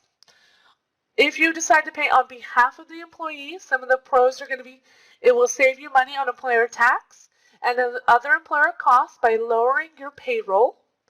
And then there will be no duplication of benefits. And we'll talk more about those shortly. Con is it's going to have additional administrative taskers because you're going to have to show the path of the money. And if it's not going directly to the employee, it gets a little bit more difficult to show that path of the money. Okay? To the employee, easier to document because it's just right on their paycheck. That's easy to do. But cons are we don't have any tax savings, and we may be having those double payments for benefits, right? So it's kind of flippy-floppy on those pros and cons there. All right, guys, let's start breaking this down. Let's start looking at the math a little bit, okay? We have an example here. You can see at the bottom that we do still have the example that we were looking at before on what those employer payments are going to be. We've got what's going to be the basic hourly rate, and we see that training fund and the total hourly rate there, okay? So we see all that there. So let's go ahead and look at the math for each circumstance. So let's go ahead and let's pretend that we want to pay the fringe benefits to the employee, and then let's pretend that we're going to pay them on behalf of the employee. So if we look in the first column there, we can see the basic hourly rate. That's $33.49. That's going to be what it is, right? That's based off of the wage determination sheet. That's the very bare minimum that we can pay to the employee for this work, okay? We then have the fringe benefit package. Now we did already take out the training fund because the training fund is already allocated to go somewhere else. So we are looking at just the remaining employer payments under health and welfare, pension, vacation holiday, and other. That again equates to $24.96. When we add that to the basic hourly rate, we're getting $58.45. Okay? Then if we look on behalf of the employee, we still see the $33.49. We see that there. We still see the $24.96, but instead of paying it to the employee, we are paying it on behalf of the employee to health insurance, to a savings plan, to supplemental insurance. I mean, whatever you guys have set up, union trust, whatever is established, okay, with some sort of qualifying plan. We will talk more about what qualifies as a plan here shortly. But we decided to move that $24.96 off of payroll and put it into a plan, okay? That is going to reduce our amount that is paid to the employee back to $33.49, okay? So when we look at it, we have the total taxable income. To the employee would be $58.45. On behalf of the employee would be $33.49. Now let's look at the employer cost. Now we all know that having employees does cost the company money, and it costs the company money in the employer taxes and ensuring that there's workers' comp, and then the other expenses, administrative expenses that come into place for actually having an employee, right? So we got to add in those employer costs, and we've estimated here 30%. So for both examples, we're going to add 30% to that total taxable income that we're showing, okay? 30% off of $58.45 is going to be $17.54. 30% off of $33.49 is going to be $10.05. We follow that down, we can now see the labor cost, right? So when we do bids, when we're doing quotes, when we're doing anything, we're actually looking at the total cost for the labor, not just the amount that gets paid to the employee, not just the amount that's going to be covering the benefits that we offer, not just the amount that it's going to be covering It's not just going to be the amount that goes to the employee. It's not going to be just the amount that goes to the different benefits that we offer. We are actually equating for the entire cost because, again, it costs money to have an employee. So when we plan out our labor costs, we need to account for all those costs. If we're paying to the employee, we can see a labor cost of $76.02 versus on behalf of the employee, we see $68.50. Okay? So by doing this, by simply moving that $24.96, those fringe benefits off of payroll and paying on behalf of the employee, we have actually saved the company $7.52 per hour, right? And we can extrapolate that. We got examples here for an 8-hour day, 40 hours a week, and then a full work week, or I'm sorry, full work year, 2,080 hours, and we can see that savings there, right? Also, if we're able to reduce our labor costs per hour, we're going to find ourselves more competitive. So when we do our bids, when we do our quotes, we're going to find ourselves more competitive. This is one legal, legitimate way that a company can reduce, number one, how much is going out the door, out of pocket, okay, and become more competitive when they're bidding on these public works jobs. Because everybody thinks, oh, well, everybody has to pay the same rate. We all have to pay prevailing wage. That is true. But you don't all have to pay it in the same way. Okay? All right, so let's dive a little bit deeper onto the paying on behalf of the employee and what that's going to look like. If you decide to pay on behalf of the employee, there are strict rules and regulations. If you're paying to the employee, easy day. Just make sure you pay it when you pay the regular paycheck, when you are processing those hours. All right, and that's easy day. That's on the person's paycheck. But if we're going to be paying on behalf of the employee, then there are some requirements and some things that we need to consider to make sure that we are in compliance when we do that. Okay? There are going to be two options that we have on paying on behalf of the employee. Option one is that we can take credit for money that the company is already spending on qualifying benefits. We'll talk more about the qualifying benefits here shortly. Or we can pay all money into a bona fide fringe benefit plan. Okay? You may also blend these options, and we'll talk about more again about these options here as we go through the class. Alright guys, so before we start diving into the actual method of accounting for fringe benefits or taking credit for fringe benefits as you're about to learn that term, or figuring out what we're going to be doing with these fringe benefits, it's important to know that you as a contractor, you as an employer, you as a company, you're not limited to the amounts that are listed on the wage determination sheet for the different categories that are listed. So they have the different categories. They have health and welfare, they have pension, they have vacation holiday, they have other. You're not limited to those monetary amounts. You actually can manipulate the fringe benefits on a total package. So the total package in our example, we've said it was $24.96. So we can manipulate that entire package and decipher how we're going to actually go ahead and pay that out. All right, so let's go ahead and let's talk about payments that we've already made. Now, these are going to be payments that your company is already making on behalf of that employee, meaning your company is already providing the employee certain benefits for simply working at the company. Benefits such as health and welfare benefits, which could include health, dental, vision, life insurance benefits, okay? Pension benefits, vacation benefits, training fund contributions. I mean, that's really not a benefit directly to the employee, but it's, it's on behalf of them because you have to make it anyways, right? Any payments that you're making on behalf of the employee to any sort of worker protection or assistance programs, and then any sort of payments that you're making that are relative to a collective bargaining agreement, whether that be union dues or whether that be association fees that you are making on behalf of the employee, then you are going to be able to take what is known as credit towards those payments. All right. So in this instance, you have already made payments on behalf of that employee to benefits. So now you want to take credit for payments that have already been made. Okay? When you go ahead and take credit for payments that are already being made, be mindful that you have to do it for the employee or for the worker that is in question. So if you're going to determine your credit amount to take credit, the amount that you can take credit for, you have to do that on an employee-to-employee basis. And we're going to show you how to do that. It is also important to know, though, that no matter what you do with the fringe benefits, with the credit amount, whatever that is, you are not able to reduce or deduct the basic hourly rate. The basic hourly rate will always be the minimum that goes to the employee in their take-home check. And again, minimum. So if you pay more, you can pay more, those circumstances. But we can't reduce the basic hourly rate. Okay? So now let's go ahead and talk more again about taking credit. When we go to take credit for things that the company is paying for, that we are providing for our employees, we have to make sure that they are qualifying for public works reasons or for public works compliance. Okay? So to be able to take credit as you'd want, you have to ensure that what you are offering to your employee and the method in which you are paying things is going to be as what we have listed here.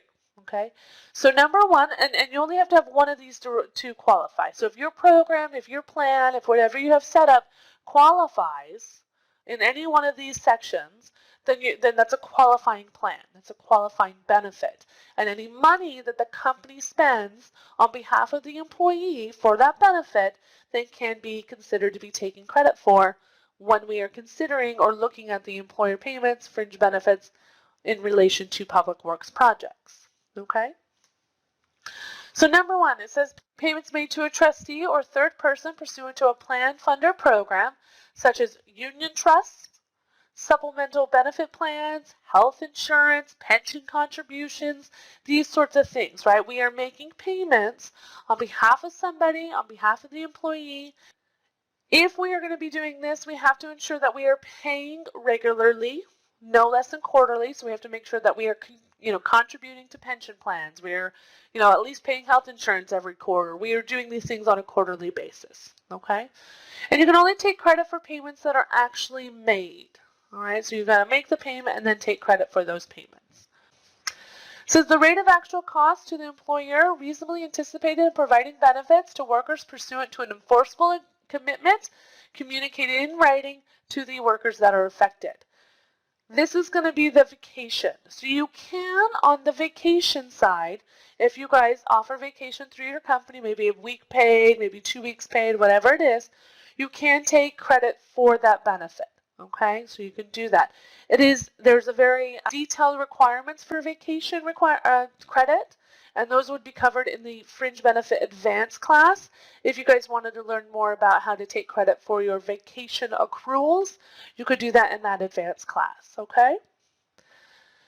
And then any payments made to the California Apprenticeship Council, that's our training fund contribution. So any payments made to the training fund contribution, of course, we're taking credit for that. That is what it is, okay? Some things that we're not able to take credit for are going to be benefits that we are paying for because of the law, right? Some things that we're not going to be able to take credit for are going to be benefits that are required by law, right? So whether it's federal, state, or local law that requires us to provide certain benefits to the employees, we can't take credit for that because that's not in addition. That's not an additional benefit that the employee gets for simply working with your company. That is a benefit that the employee gets for simply being an employee. So some of the things that are covered by law would be like the requirements for workers' comp. We're not going to take any credit for that payment, right? Unemployment benefits, Social Security payments, Medicare payments, paid sick leave, especially here in California, because we do have a required paid sick leave provision. So anything that is related to that, we wouldn't be able to take credit for, but anything in addition to what is required by the law, we could take credit for. You will also not take credit for things such as bonuses, Christmas bonus, good job bonus, Tuesday bonus. And if your company is giving out Tuesday bonuses, I'm looking for work. No, I'm just kidding. Cell phone usage, if you're paying for cell phone, company vehicle usage, reimbursement of expenses, which should just be automatic. You're not going to take credit if you're reimbursing an employee, but it's listed because it's happened. And then employee stock ownership plans. So ESOP plans, you are not able to take credit for those because number one, they're not paid out quarterly. Typically those are paid at the end of the year and they are based on the company performance. So they're not guaranteed. All right, you guys, so now let's go ahead, let's actually dive into the how-to, okay?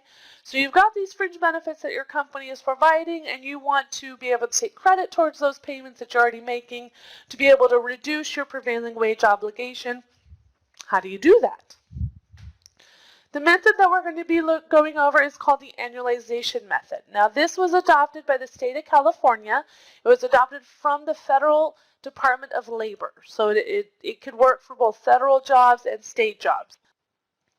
All right, so let's go ahead and read. It says the annualization principle requires that when converting an employer's contribution to a pension or health and welfare plan into an hourly amount, the amount of payments must be divided by the total number of hours worked in each year or month on all projects. So that's going to be for public and private, not just on the number of hours worked during that year or month on public projects.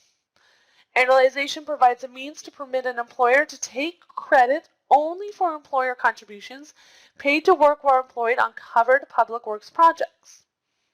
So when we run the annualization calculation, which is what we're going to do next, we will come up with an hourly amount that we are then able to reduce the prevailing wage employer payments section by. Okay? We are only going to be able to reduce that, of course, on public projects. The whole purpose of this is to ensure that we are not duplicating benefits. So if our company is already spending money on qualifying benefits, let's not duplicate that payment. Calculate the annualization credit, and then deduct that from the total employer payments as required on that wage determination sheet. So that's not going to come into place on private projects, right? So on private projects, there's no need for the annualization method because we're not taking credit towards anything. We are simply here when we're on public works jobs trying to take credit for payments that we are already providing or benefits that we are already providing. All right, so what are the steps for annualization? We have number one, it says calculate the cost for benefits for the year or month. It's important to first start off with, are you going to be basing your annualization off of the year or are you going to be basing it off of the month? It doesn't matter, the calculations are going to come out the same way, okay? I like to do it by the year because it fits in with the name annualization, makes sense to me, but also I just like to do it by the year. Doesn't matter, you guys can pick. So you need to go ahead, though, and figure out the cost of benefits for the year or for the month, right? Questions to ask would be, how much will the health and welfare cost? So add up all your premiums. You know, is it $400 a month for health insurance, $100 a month for dental insurance, $50 a month for vision insurance? We're looking at $550 in benefits each month. Take that $550, multiply that by 12, and that's your annual cost for your benefits for that employee, right? We can also look if we have a pension or retirement plan. What is my contribution going to be? This works better if you have a flat contribution rate that is not based off of a percentage, because unless they are salary, that percentage or that contribution amount is going to vary depending on what that check looks like each time. It's going to be really difficult for you to account for pension if it's based off of a fluctuating number, okay? I'm not saying it can't be done. If you take the Fringe Benefit Advanced class, we will talk more about that and how it can be done, and we actually provide templates that will auto-calculate that for you, okay? Step 2 says determine how many hours an employee works in a year or in a month, or how many hours they are expected to work. So if you're running your calculation based off of a total cost for the year's benefits, then of course you're going to be using, you know, the estimated hours or assumed hours that they would be working for the year. If you're basing your calculations off of a monthly basis, then you'll be looking at just how many hours they are expected to work for that month. You'll divide the cost by the number of hours worked to get the annualization credit, okay? And you are to do this per employee because, again, you know, if employee A, you know, health insurance and everything costs, you know, $1,000 a month, and employee B only costs $200 a month, their credit amount is going to be different because the company is paying a different amount out for each employee.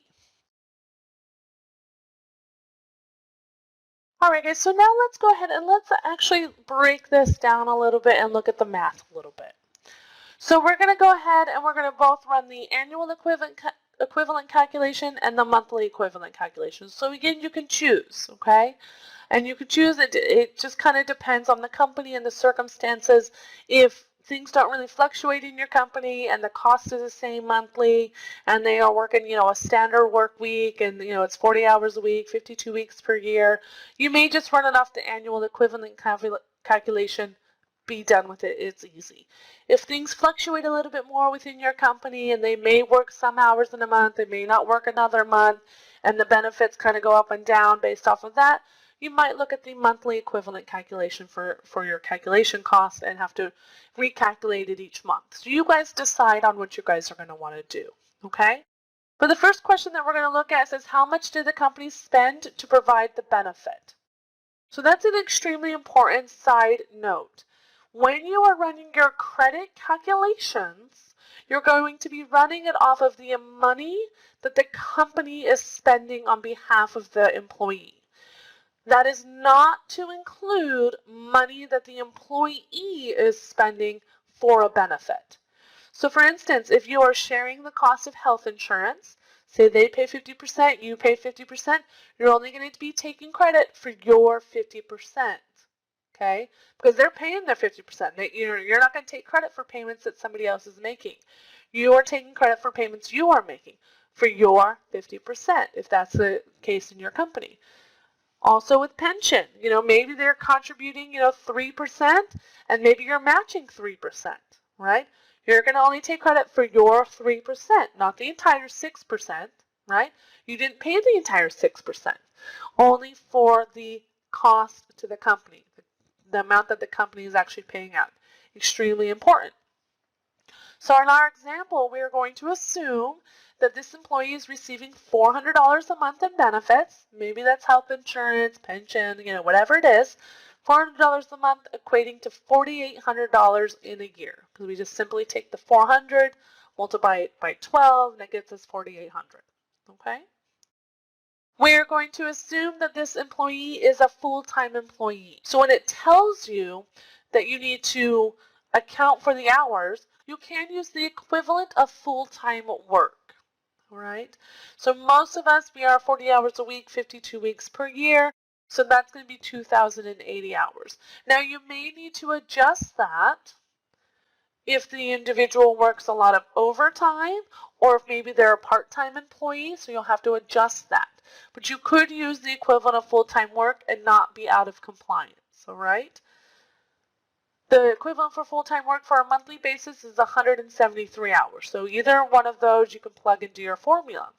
And then it's a simple formula. We put the cost divided by the hours equals the credit amount. And you can see both for the annual, both for the monthly is 231. And we can see that, okay? All right, you guys, so now let's look at this in our example. So we had our employee, our cement mason. We see the basic hourly rate there of $33.49. We see the fringe benefit package there, $24.96, and we've got that broken out here in the different categories. We have that 56 cents that's for the training fund contributions, total hourly rate of $59.01. Now we're going to assume you, the employer, is providing the cement mason with medical insurance or some other sort of qualifying benefit in the amount of $4,800 per year. We are then going to apply the annualization method to determine the amount of credit that we can take based off of a benefit that we are already providing. And that's what we just did in the previous slide. So then, now we've applied the credit, we can see down here where it says basic hourly rate, still $33.49 because we don't reduce that. Fringe benefit credit there, we've calculated out $231. Okay. The remaining fringe package would then be $22.65. And you can see that's pulled out over here on the side to show you that when we put the $231, add it to $22.65, we get that total amount of $24.96. We still have the 56 cents to the training fund contribution, total hourly rate paid out $59.01. Okay? So $231 is our credit amount, meaning that we've been able to reduce the amount that we have to pay out by that amount of credit that we're taking for benefits that we're already providing. Okay? Now we can choose at that point in time what to do with the remaining $22.65. We can choose. Say we've already taken credit for all the benefits that we are already providing. We already added everything we provide to the employee. We got our credit amount. We've already deducted it by that amount. We have this remaining amount of $22.65, so then we can go back to our two options. Do I pay to the employee or on behalf of the employee? Now, being that we've already taken our credit amount, the other option for us would then be paying the total amount into an additional benefit plan or into some sort of pension plan that we can pay additionally to. Something that allows us to put that money into a plan, qualifying plan on behalf of that employee. Okay? And we can do that. All right, you guys, just a couple more notes here on the credit amount and taking credit for fringes that you're already paying. So we have determined in our example that we paid $4,800 in a year for our benefits, right? So we can take up to a maximum of $4,800. So we can't take more than we are paying. We just can't do that, okay?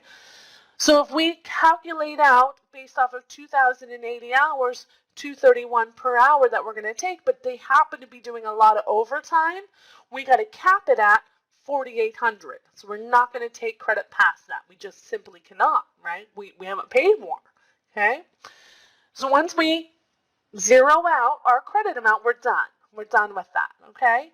It is also important to know that because we're only taking credit for public works projects, we may not be able to take the full 4,800 because maybe we're not doing all hours, right?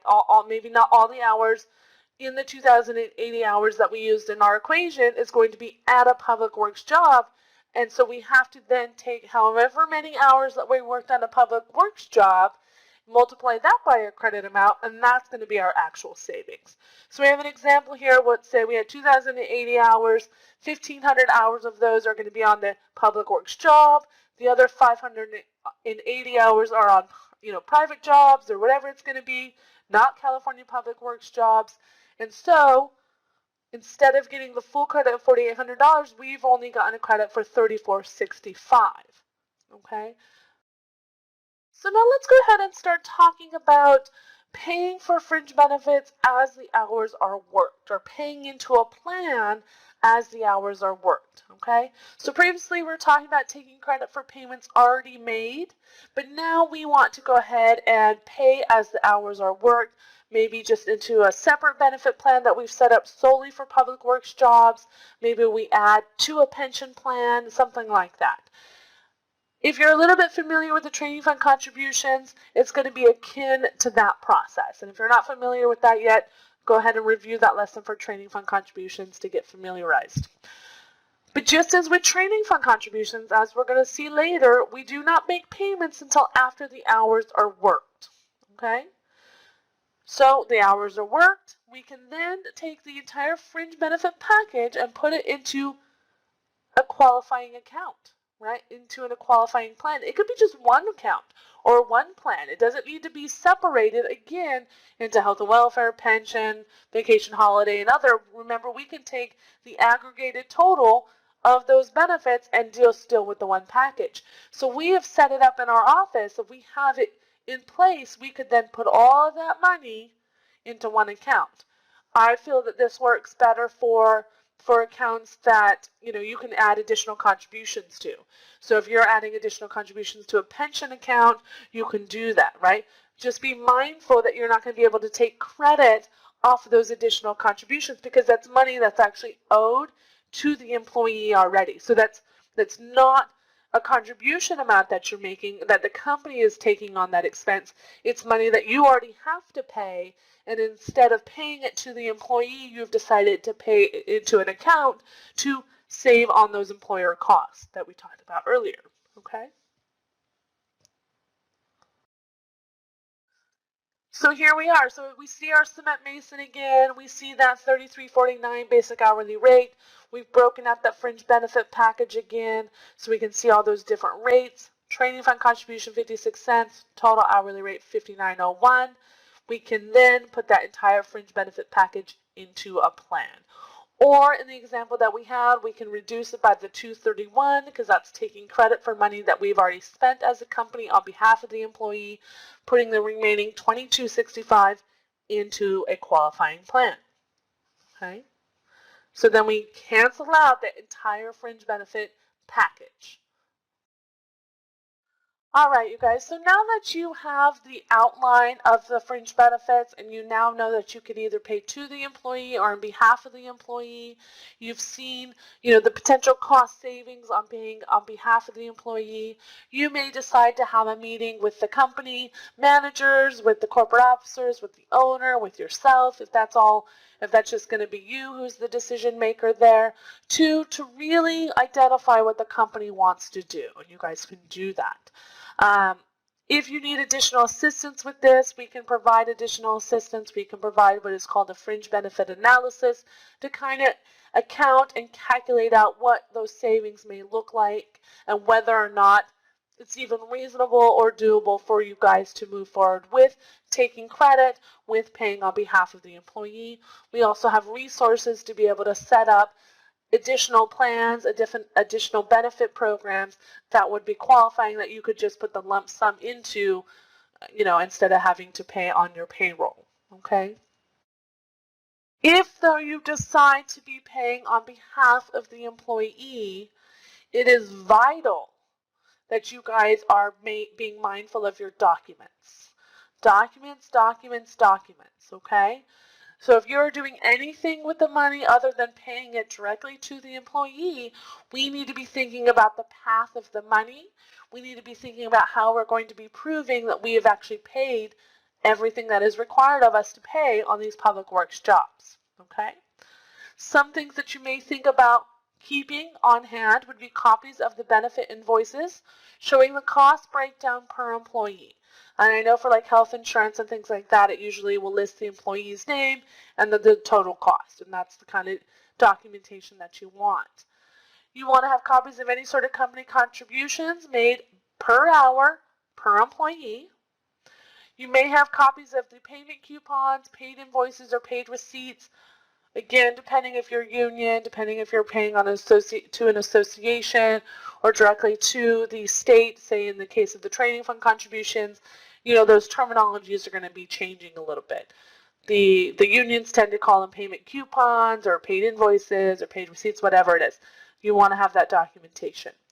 And then I would also keep copies of your calculations or your spreadsheets or your reports that you use to come up with your credit amount. Okay, and then to come up with, how much you guys are taking in credit in total.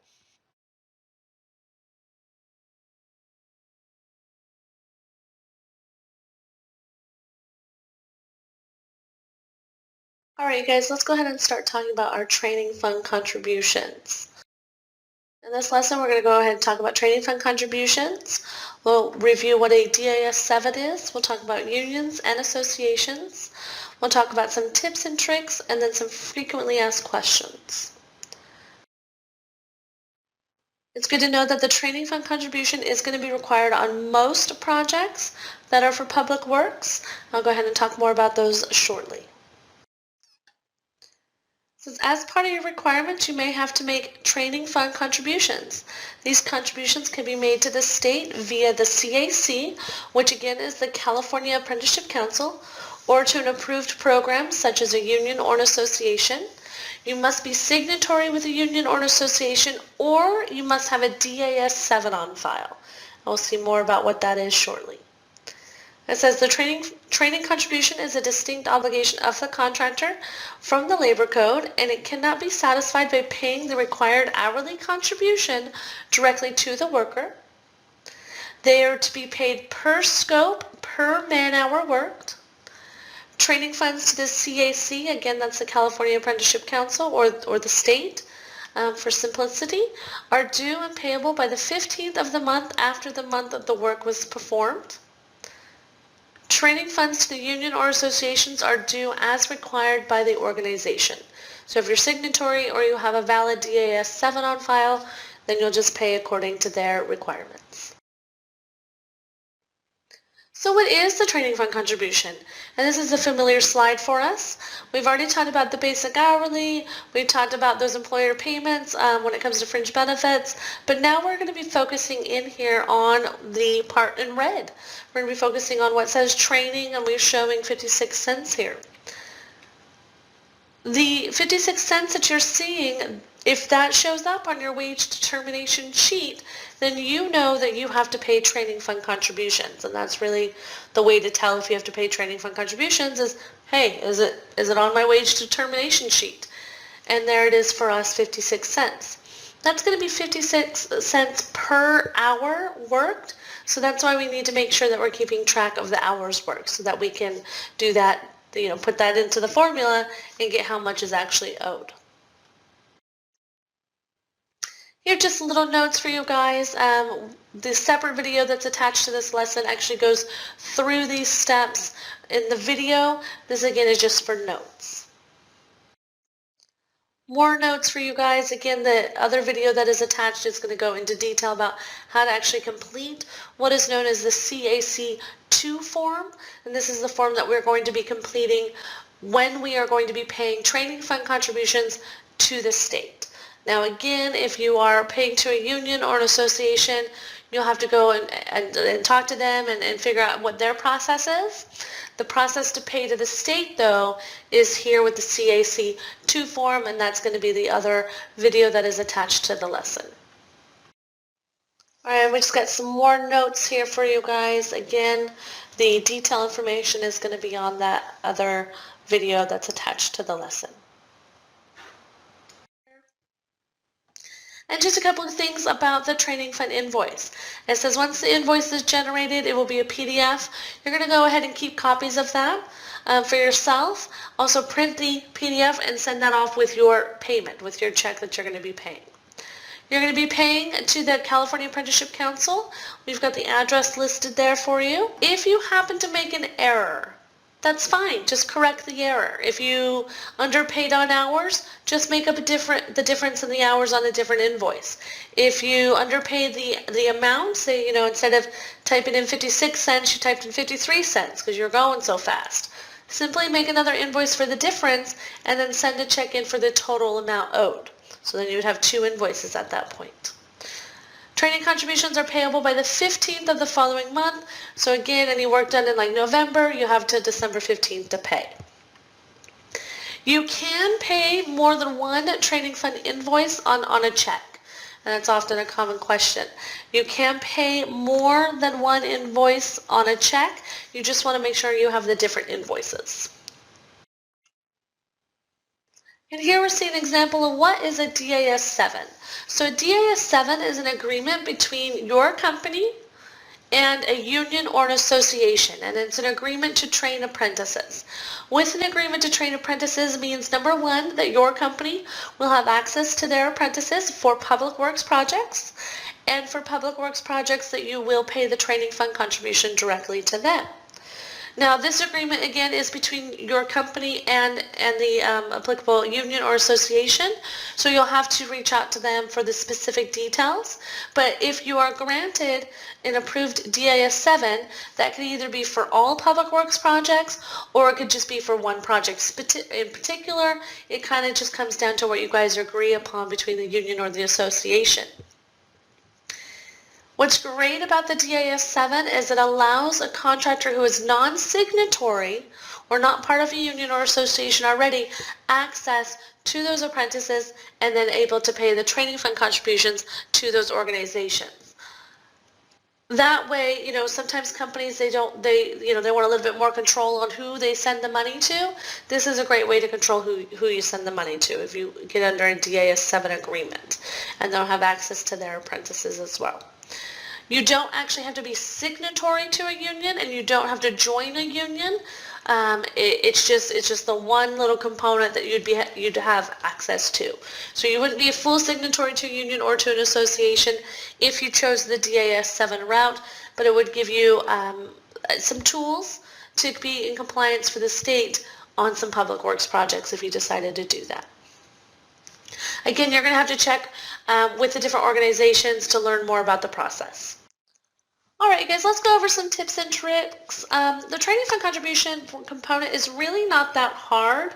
Again, it's just required if you see it on the wage determination sheet, if you see a monetary amount there, you're going to take that monetary amount and you're going to multiply it by however many hours you have in a certain reporting period. And so as long as you're keeping track of the time and the hours worked, it's really easy to get the training fund done. But you do want to make it a habit to keep good track of those hours as they are worked. And that's going to be one of our biggest tips and tricks there, is just keep track of the hours as they are worked. So that way, when you go to process a training fund invoice, you already have the hours. You're just pulling your report and you're basically plugging in numbers from your report. Easy day. Another tip and tricks that we like to give is streamline them with your payroll. So I know the state gives us a month. They say, okay, for the, previous month's work, you have until the 15th of the following month, and that's fine. But try to streamline it. So instead of running a month, you're running it per payroll. So you got payroll 1, payroll 2, payroll 3, payroll 4, and that's going to encompass basically a month. And then if you have to, include an extra week in there to get those last few days out of a month, right? So you may dip into the next month. For example, in December, we had those last couple of days, at the very beginning of the week, and then we got into January. So when we process our invoice for December, let's just include those few days that started, that we had in January. That way I have clean weeks. Right? Clean weeks, and they correspond. And then when I go to process January's invoice, I will just start with January 6th in our example. And then January 6th, and then I'll figure out, a good cutoff point from there based off of, maybe a few days that has to go into February. But, add a little bit to the invoice. That way the weeks are clean. I like to keep the weeks clean because then they correspond with, again, the certified payroll. And if you're running weekly payroll, then they're going to be corresponding with those weekly payrolls as well. Okay. Another good tip is to schedule a date to complete the invoices. I know we get busy, I know we get inundated with things, but schedule a good date that you guys can get the invoices done, and then that's what you just do. It's like, let's make it the 10th of each month or the second Monday or whatever day works for you guys. You have to pay by the 15th, so you want time allowed. You got to run the report. If you need to send it to accounts payable, if whatever your process is. So schedule a good date for you to be able to get those done. And then that way, if there's pending hours that haven't been reported, you can, make that a requirement. Okay, every month I need these hours in by this month so I can do my invoice and get that scheduled. And that's another good tip and trick there. And then we have some frequently asked questions. It says, if the prime general contract for the Public Works project is under $30,000, am I still obligated to pay training fund contributions? And that's going to be a yes. So the training fund contributions are actually part of the prevailing wage package, and then they are going to be considered part of the employer payments. And those are payable at $1,000. If we remember back from our thresholds, any project over $1,000, we got to be paying the prevailing wage. Training fund contributions are part of the prevailing wage package. The reason that question exists is because the training fund contributions are actually listed under the apprenticeship requirements. And we know those apprenticeship requirements don't come into play until $30,000 on a project. That's going to be true for all the other apprenticeship requirements except for the training fund contribution, because it is actually part of the prevailing wage package, and that's why you need to pay it at that time, at anything over $1,000. It says, will I ever pay my training fund contributions to the employee? It says you will only pay your training fund contributions to the employee if your wage determination sheet allocates a training fund amount, but you are not an apprenticeable craft. Right? So let's read again. It says you only pay the training fund contributions to the employee if your wage determination sheet allocates a training fund amount, but you are non-apprenticeable. And non-apprenticeable means you don't have to follow the other apprenticeable regulations, meaning you don't have a pound sign on your wage determination sheet. Okay? It says this rarely happens. You would not be out of compliance, though, if you still chose to pay the training fund contributions to the CAC or to your union or association, even when not required. So even if you found yourself in this situation, and you didn't want to mess with your process, just keep the process in the same, path, you wouldn't need to worry about it because you wouldn't be out of compliance even if you did end up paying them to the CAC if maybe you weren't even supposed to. Okay. So what should I do if I paid the training fund contribution to the employees by mistake? Unfortunately, that's going to be a double payment for you. Because again, as we saw at the very beginning, paying to the employee does not alleviate a contractor's responsibility to pay to an approved training fund program. So if you've already paid to the employee, you're just going to have to go back, get an accounting for those hours, multiply it by whatever the rate of pay is, and get those training funds caught up. So unfortunately, it's going to be a double payment. And that's another good question, if you guys are behind on your training fund contributions, just get them caught up. Get them done, get it handled, be done with it, okay? It's not going to be a red flag kind of situation for you. You just want to get that done because you're actually in a wage underpayment situation by not paying your training fund contributions because you haven't paid the total prevailing wage rate, okay? And you could also see those apprenticeship violations as well, so we don't want that to happen. And there we go, little brief video. It says never get complaints about compliance. View the next video in this lesson because that's going to get the detail that you guys need on how to actually get the CAC 2 form done, and we go more into the time tracking and record keeping. Alright you guys, so let's go ahead and complete the training fund invoice on the DIR website. This is going to be the training fund invoice for those that are paying to the CAC, or again the California Apprenticeship Council.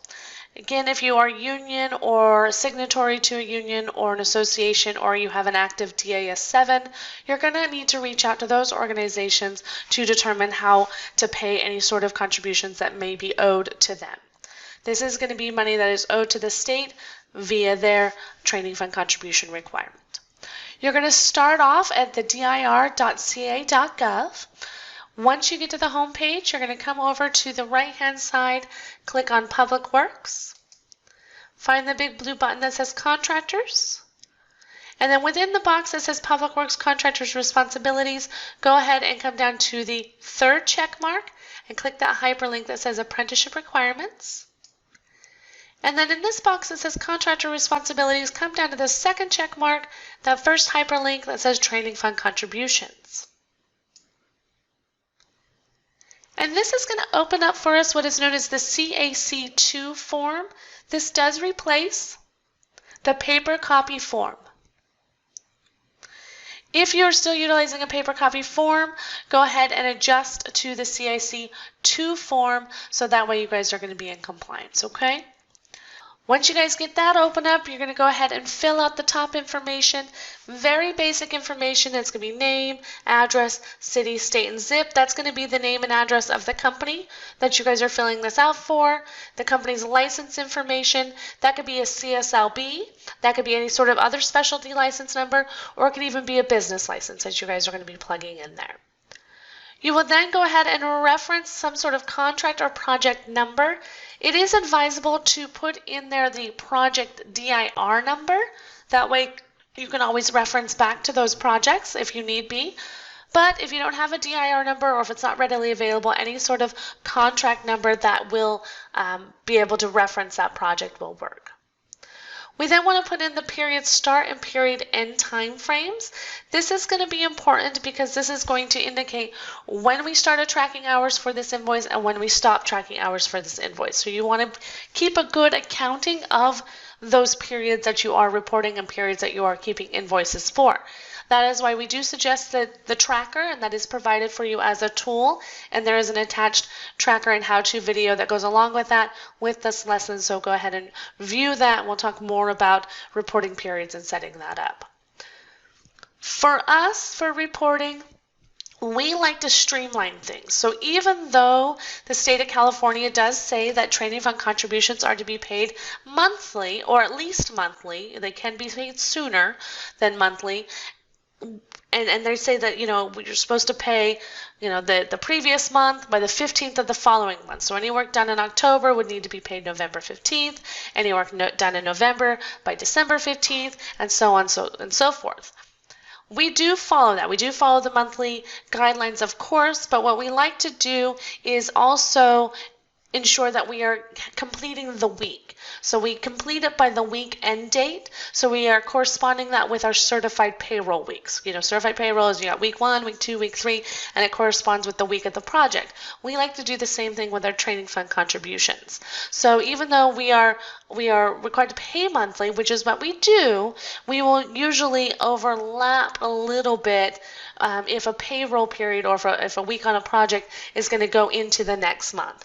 For example, we're going to be doing 12/2/2019 because that's going to be a Monday. That was a Monday that started our payroll period for that month, for December, starting that Monday, and we're going to end it on the 5th of January. So we're going to cross over just a little bit into January during this reporting period.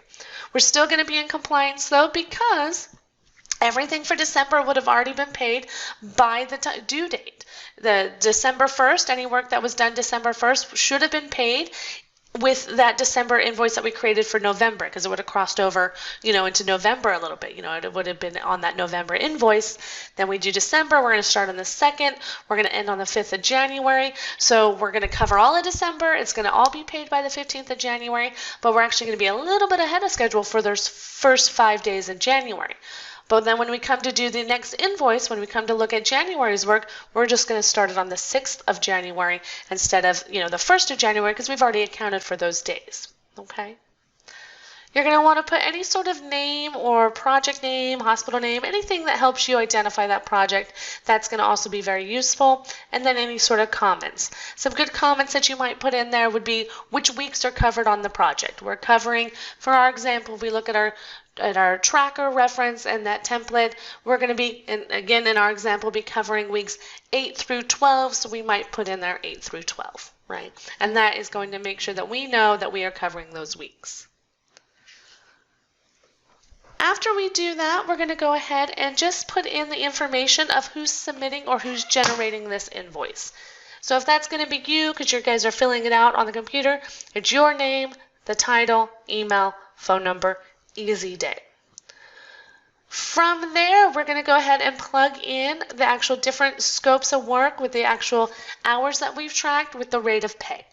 So if we reference back the tool that we have, we can see that our Reading Roads project that we've been using as an example is a San Diego project in our example, and we're going to start off with that first classification of laborers that we have, and we have allocated 72 hours.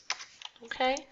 Now, we are actually going to be listing laborers twice on this particular invoice because between weeks 8 and 12, there was an increase to the laborer's rate, and we need to account for that.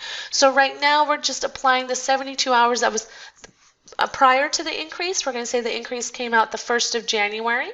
So prior to the increase, we had 72 hours that we had tracked at a pay rate of 67 cents, and this again is just all numbers that we've made up.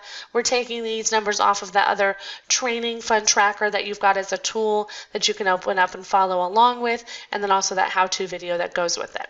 But we have 72 hours and then 67 cents that we're going to apply. We're going to do the next line item. Let's go ahead, let's do San Diego again. We're going to do laborers again because now we got to account for, of course, any hours that came in after the increase. So according to our tracker, there was 8 hours that came in after the increase. We'll plug that in. That new rate of pay was 78 cents. Again, these are just numbers we are coming up with just to show you how to do it. The next one we had was cement mason. Let's go ahead and plug that in. Total hours was 80 at 90 cents. And then the last one that we had in our example was operating engineer.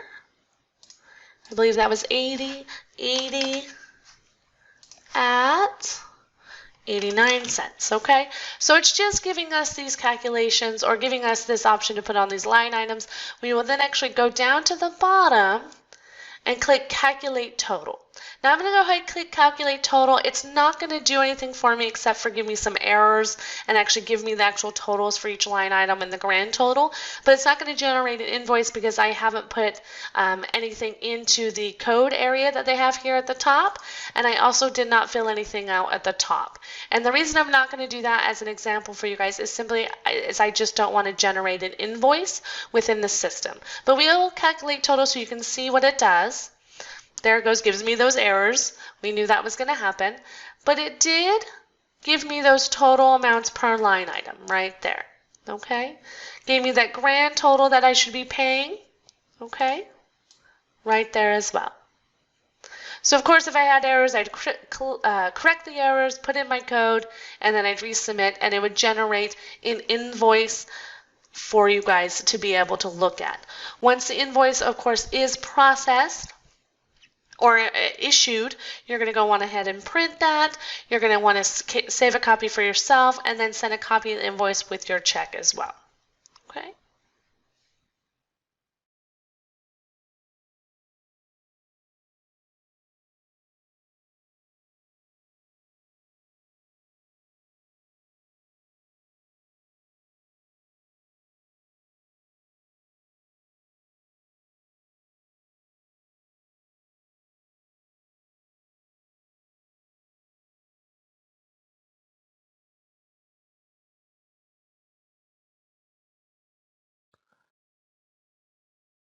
All right, you guys, so let's go ahead and start talking about payroll reporting. We're going to talk about certified payroll, fringe benefit statements, authorization forms, and other documents that may be required when we go to report our payroll. Here's going to be the lesson outline for you guys. We're going to start off with our definitions and acronyms. We'll talk about what is certified payroll, when is that going to be required, and who must complete it. We will also go ahead, of course, go into how to complete the certified payroll. We'll talk about the weekly statement of compliance, non-performance reports. We will go into the electronic certified payroll report, who do we submit to, and then additional compliance and additional forms. When people think of payroll reporting for public works projects, they tend to think of the certified payroll report. While the certified payroll report is a vital piece of the reporting puzzle, it is just one piece. To properly report payroll on public works projects, a contractor may be looking at several different documents that need to be completed. Collectively, these documents are called the payroll reports. The payroll reports are usually the first items looked at during an audit or review. Errors can leave a contractor open to a lot of questions about compliance and may lead to high penalties. When completing the payroll reporting requirements, your goal is to clearly outline what happened to your employees' pay. Things like, do they have other than regular tax deductions? Or, their fringe benefits seem to be paid out to a 401k plan. Do you have copies of those statements? These are the types of questions and items that an auditor will ask. Your job is to ensure that those questions are answered clearly through your payroll reporting.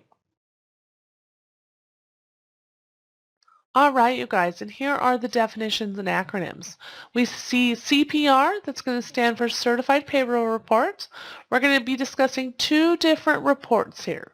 We've got the A-1-131 form. This is going to be the required DLSE format or information that they will be looking for. This is going to be that standard manual or paper document that we often see that we have to fill out. Again, that's the A-1-131 form. We then have the eCPR, which is the Electronic Certified Payroll Report, and that is submitted directly to the DIR via their website. We'll also see what's known as a non-performance report, and that is used in lieu of a reporting CPR or eCPR. We also have the authorization to execute the weekly statement of compliance, and this is used to give somebody the authority to complete the certified payroll reporting and then to sign that actual weekly statement of compliance. The weekly statement of compliance is attached to each certified payroll or electronic certified payroll. This form is a statement against perjury that the payroll information reported is true and accurate. Then we have the Statement of Employer Payments, aka the Fringe Benefits Statement. This document identifies where the fringe benefits will be paid. And then we have the authorization for deduction form, used to identify other than standard deductions. Standard deductions would be tax deductions. Those are going to be the standard.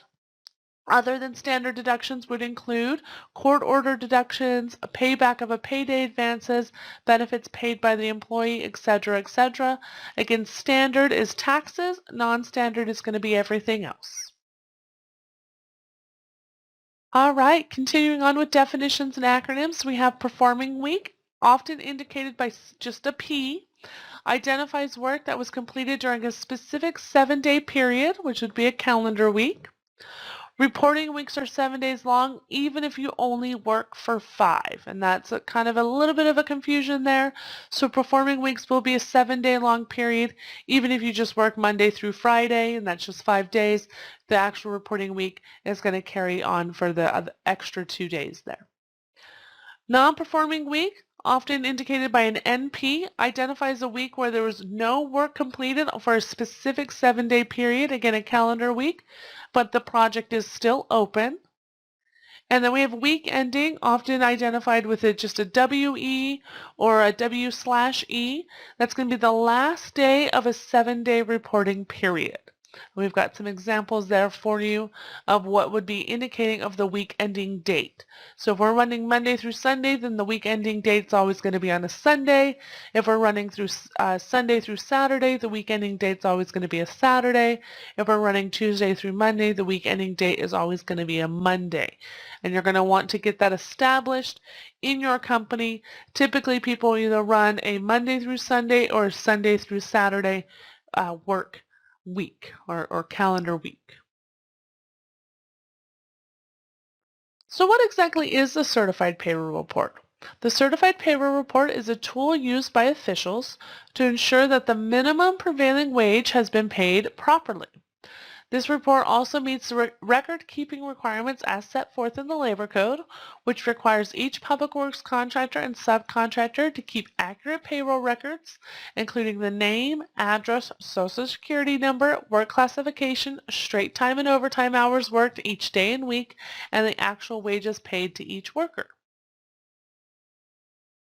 So what is the Certified Payroll Report? The Certified Payroll Report is a reporting requirement found on certain project types. We are discussing the Public Works Certified Payroll Reporting requirements for California.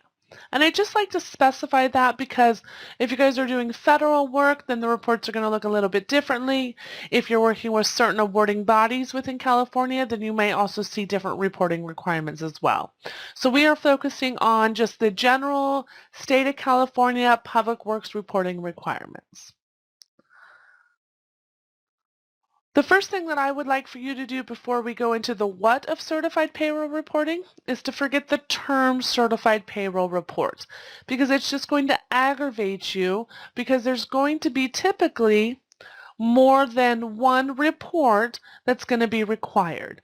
And they're both going to be called certified payroll report, and you're going to be thinking, oh my gosh, I already did this report. And that's why I want you to forget that term. We already saw in the definitions and acronyms that we have the A-1-131 report. We also have the eCPR upload and report that needs to be done. So if you think of them in those terms, it's 2 separate requirements, 2 separate reports. You may also have a third reporting requirement. That's going to be per your job or per the project. That sometimes a third reporting requirement may come into place. We'll go ahead and we'll talk about that a little bit later on. So when is the certified payroll reporting requirement?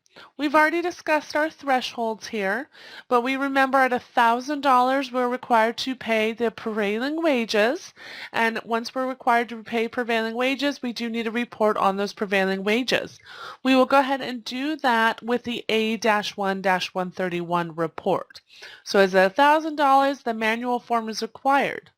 The A-1-131 form is provided by the DLSC and has all the reporting requirements that the DLSC looks for when conducting an audit. The state online eCPR does not have all the reporting requirements for an audit, and I've got that highlighted. So if you're thinking you're just going to upload to the DIR and use the copy that they provide for you, that PDF copy for those of you that are familiar, that is not going to be correct. That's not going to be what's known as an equivalent report. You do need to use the A-1-131 or equivalent, okay? Some key points about that says it is suggested to use this form but not required if the form that you are using has all the same reporting information as required by the A-1-31. So again, if you have created a reporting system or a report that you're looking at and it has all the same information as the A-1-131, you're good to go. If it doesn't have all the same information, it's not going to be a valid reporting form. Okay? Please double check that you're not using the WHD, also known as the WH-347. This is a federal form and is not adequate for DLSC reporting. Please double check that if you're using a software reporting program that it meets the requirements of the A-1-131. Software programs such as LCB Tracker, Elations, EMARS, and PRISM were designed to do the certified payroll report, and those are often going to be sufficient for what you need. Bookkeeping software such as Sage, such as QuickBooks, such as even with the big bookkeeping companies or big payroll companies who say they can run a certified payroll report, typically is not going to meet the requirements for the A-1-131. They're typically going to meet the federal requirements, but the state is got stricter requirements, so we can't use that document in our reporting. Okay? We then have that big threshold, if we remember. We've got the $15,000 or $25,000. 15 was for maintenance contracts. 25,000 was for construction contracts. Anything over that, then we've triggered that requirement to do the eCPR. So the eCPR is the electronic upload to the DIR. So if we're on a project that is greater than those monetary values, then we've added another report. We don't replace the A-1-131. We still have to do that report, but now we have an additional requirement. All right, so who must complete certified payroll reporting? It says all entities involved with public works projects who have a scope that qualifies for prevailing wage payments. So if you're not paying prevailing wages, you don't have to do a certified payroll report, even if you're on a public works job. If your scope of work isn't qualifying for prevailing wages, you don't need to do a certified payroll report. Okay? If you only have supervisors on the job, if you only have professional services on the job, you're not going to be needing to do the certified payroll report. It just comes down to the scope. If your scope is prevailing wage scope, you're going to have to do a certified payroll report. And that's going to matter no matter how your company is set up. So you could be a corporation, you could be an LLC, you could be a sole proprietor, an owner-operator, you could be a partnership, it doesn't matter, right? You are going to have to create the certified payroll report. I mean, why else would you be taking this course? Our little joke there, okay? It says the CPR, eCPR is completed by or on behalf of the companies performing the work, even if you are leasing your employees, and that is highlighted there. So if you are leasing employees, it is still your responsibility to do the certified payroll report or to make sure that it gets done. You may outsource that requirement. The company that you're leasing employees from may offer that as a service to get that done for you, but you're still responsible. Your company, because it's your work, your contract, is still required to ensure that that gets done. Okay? All right, you guys, so let's go ahead. Let's talk about how to actually complete the certified payroll report.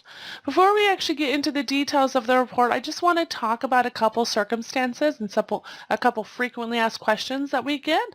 Number one has to deal with our owners or our owner-operators, and the other one has to deal with our salary employees. Okay, so let's go ahead and read. It says, I am an owner, operator, sole proprietor, or business owner, and I do not receive payroll checks or pay myself an hourly salary.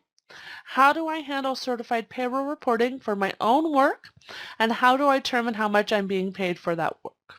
Okay. So even if you're an owner-operator, even if you don't cut yourself a paycheck or you're not paying yourself hourly, you're still going to be able to provide the very basic information that's going to be required for the report, such as your name, address, and social security number. You could also use the employer identification number if you so chose, if you have one.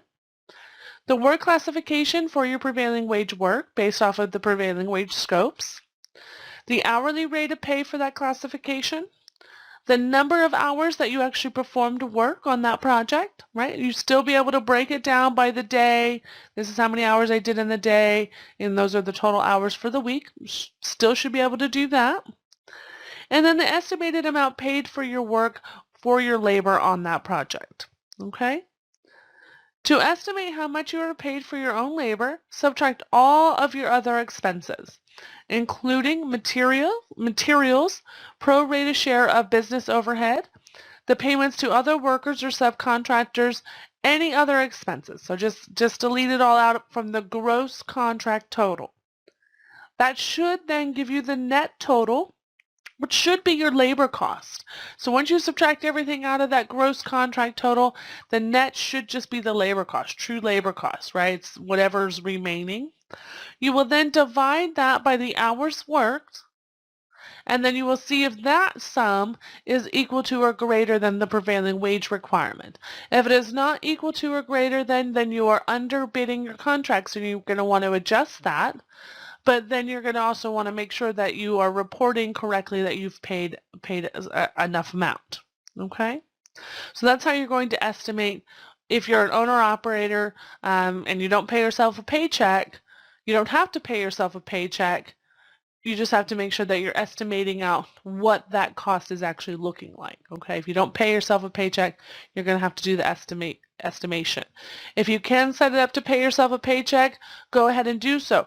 You don't have to take taxes out on yourself. So that's a big concern. It's like, well, I don't want to pay a paycheck to myself. I don't want to have to deal with them, taxes that would come if I made myself an employee. You don't have to do that. You can simply take an owner draw. So an owner draw for however many hours that you worked times the prevailing wage rate for that job could also be a way that you go about getting the reports done. Okay? And then you would just list owner draw where it says check number on the certified payroll report, just put owner draw. Okay? All right, you guys, now let's take a look at our salary employees. It says my employees receive an annual salary and or exempt from overtime regulations. First off, on public works jobs, there's not going to be an exemption for overtime payment if it's public works. If they're conducting public works tasks or prevailing wage tasks, that is limited by the hours that are listed on that wage determination sheet. And so if they go over those hours in a work day, then they're going to go ahead and get the overtime payment for that. Okay, regardless if they're salary or not, or regardless if they're exempt, because it all comes down to the hours worked and all comes down to the work being done. Okay? To be able to determine, though, if you owe anything or what to pay and how to report, you will need to calculate the hourly equivalent based off of that employee's salary. And to do that, you're going to be taking that salary, that gross salary total, not including any benefits. Don't include any benefits in your calculations, just the actual take-home gross salary that the employee receives, and then divide that by 2,080 hours. Okay? If we do that in our example of a salary of $60,320 divided by 2,080 hours, we'll come up with $29 per hour, okay? Or the equivalent of $1,080 weekly. It says if the employee's hourly is less than the prevailing wage requirement, you must pay the difference for the prevailing wage hours. So you're going to have to go ahead and track the hours. If you know they're going to be conducting prevailing wage work, track those hours so that you can pay accordingly. Okay? Again, in our example, we're going to say that the prevailing wage is $58.45. We're going to take the $58.45, subtract that 29, leaving us with $29.45. Okay? And we're going to assume that the employee is going to work 5 hours on the prevailing wage job. If we take 29.45 times 5 hours, we're going to get a total of $147.25. Okay? $147.25. And now we can just add that to their paycheck, to their weekly paycheck, maybe on a separate line item, if we want to, or we could, we could put on a separate line item 29.45 times 5, and we could do it that way as too, and just call it, additional pay or whatever you want to call it.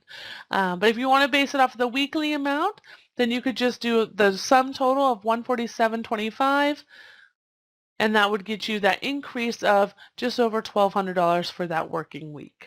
Okay?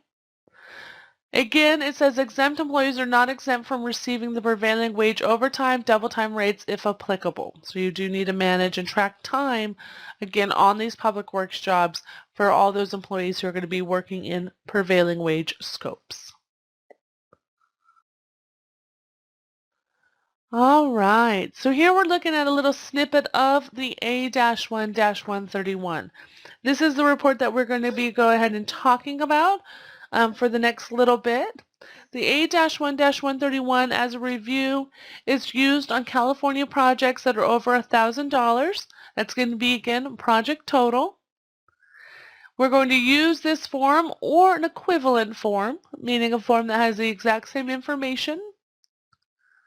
The form needs to be completed on each public works project. You must report the work on a project by the week, so it's going to be by a 7-day period. So you're going to have one report for each week that you're out there on the project. So for each week that you're on the project, you're going to have a report. You have 30 days to complete the report unless otherwise required by your awarding body or prime contractor. Okay, so the state gives us 30 days. Sometimes we'll see a sooner requirement from an awarding body or prime contractor, and that is fine. Must be completed by somebody who's authorized to do so, and that goes back to our authorization form that we're going to talk about. So somebody in the company, or even a couple people in the company, need to have authorization to complete certified payroll. Even if you have a third-party service doing it, you're going to want to make sure that they are authorized to do the certified payroll if they're going to be signing on your behalf. Now, if they're just going to complete the report and then you sign, then you don't need to have that authorization in place. Here is the WHD 347, or also known as the WH 347. This is the federal form. You do not want to use this form on California Public Works projects. Okay? Do not use this form on California Public Works projects. This is a federal form sufficient for federal-only reporting. Because even if you're on a blended project, you're still going to be using the A-1-131 because it is a stricter reporting requirement. And here's that top part of the A-1-131, and we have in highlight the areas that we're going to be focusing on. We have the company name, Easy Day. Your contract license number, your address, Easy Day there. Then we're going to go ahead and move down to the project or contract number. Go ahead and put the DIR number for that project, if you have it, as the corresponding number, as the number that you're going to refer to. At that point, if you want to, in parentheses, put an internal number that we'll then be able to reference back to for the project, you can do that as well, and we like to do that. Project and address location for that project. Then we're going to put some information about our workers' comp, whether or not we're self-insured or whether or not we actually have a workers' comp policy. Okay. And then we're going to start breaking down which report that we're doing. So we're always going to start with a week 1. So week 1 of the project, that's always going to start off with, number 1. We will then have consecutive reports. So we'll have a report for each week that we're on that project. So week 1, week 2, week 3, week 4. And so whatever week we're reporting will be the corresponding number that we put in that box that says payroll number. So it's, it's payroll for week 1, it's payroll for week 2, it's payroll for week 3. I also, though, like to put in parentheses an internal number so that way I can reference it if I need to with my bookkeeping or with my payroll services. So if my payroll has a payroll run number or something like that, I like to put that in parentheses so that I can say, oh, okay, yeah, I need to go look at this payroll or these summaries to figure out how I did this report. And that can be very useful, okay? If it is your final week on that project, you're going to want to put final. And we put that in our example. We see 1-final. It's as easy as that. Sometimes it'll just be 1-F. Easy as that. But if it's your final week on that project and you are not expected to do any more work, go ahead and finalize. Put that final in there when after the corresponding week that you're reporting. Okay? We then have the week ending. Remember that we talked about the week ending. That's going to be the last day of that 7-day reporting period.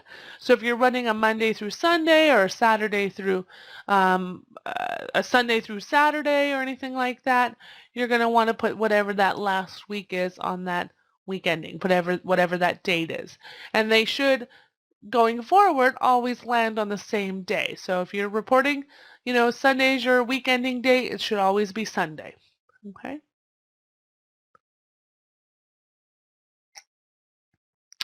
All right. So now let's talk a little bit more about the rates and how we're going to report them. We've seen this slide before. We see that we have the $33.49 basic hourly rate, 56 cents for training, but a total hourly rate of $59.01. And we did that calculation on those employer payments, not including training, would be $24.96. And so let's go ahead and let's report this. Let's say that we did pay this, and now we need to report what we've paid. A couple other details though before we continue on into the payment section. Let's talk about Box 8. Box 8, if you understand Box 8, the reporting becomes so much easier to deal with. Box 8 is actually requesting 3 different types of numbers. 3 different types of numbers. You have deductions, you have contributions, and you have payments. Okay? Deductions we can see is defined here. It says money that is earned by the employee, but then deducted to cover items that are paid by that employee. Okay?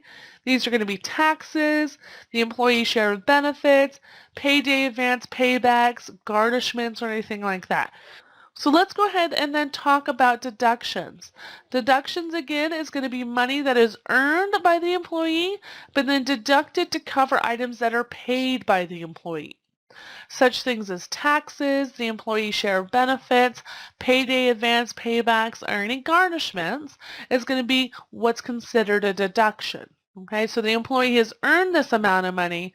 They didn't get to take that much money home, though, because they have obligations. They have things that need to be paid. Okay, so that's a deduction. They must be listed on the employee's check stub, and they must have an authorization form if you have anything that is not tax related. So taxes are going to be standard deductions. Anything other than tax standard deductions, you're going to go ahead and have a authorization form. Okay, and when I talk about taxes, if there's an additional garnishment for taxes that are being taken out for previous years, that's another deduction because that's not standard with the current payroll reporting period. That's not their taxes for that payroll. That's past taxes in the form of a garnishment now, and garnishments will always be other deductions. Okay. We then have contributions. This is the money a company pays on behalf of an employee toward benefits. So if your company is paying money on behalf of the employee, think contributions to retirement plans, think employer share of the health care premiums, think vacation accruals, think those types of things. This money that the company is paying in addition to what the employee earns. So the employee earns such and such amount of money, then they get their deductions taken out, and then they get their take-home pay. That's their net pay. Contributions is an additional amount that the employer pays on behalf of that employee. All right? So you're going to want to think about your contributions. And then we have payments. This is money that is paid to the employee in addition to their earned amount. So again, an employee will earn a certain amount based off of their hourly amount or salary agreement or whatever it is, but then you may have to make additional payments for a variety of reasons. Additional payments could be things, if you're paying an additional bonus or anything like that, that's additional payments. But what we're looking for on our certified payroll reporting is going to be things that cover any sort of travel expenses. So did they get extra money for the travel expenses, for their per diem? Did they get that? So that's what we're looking for in certified payroll.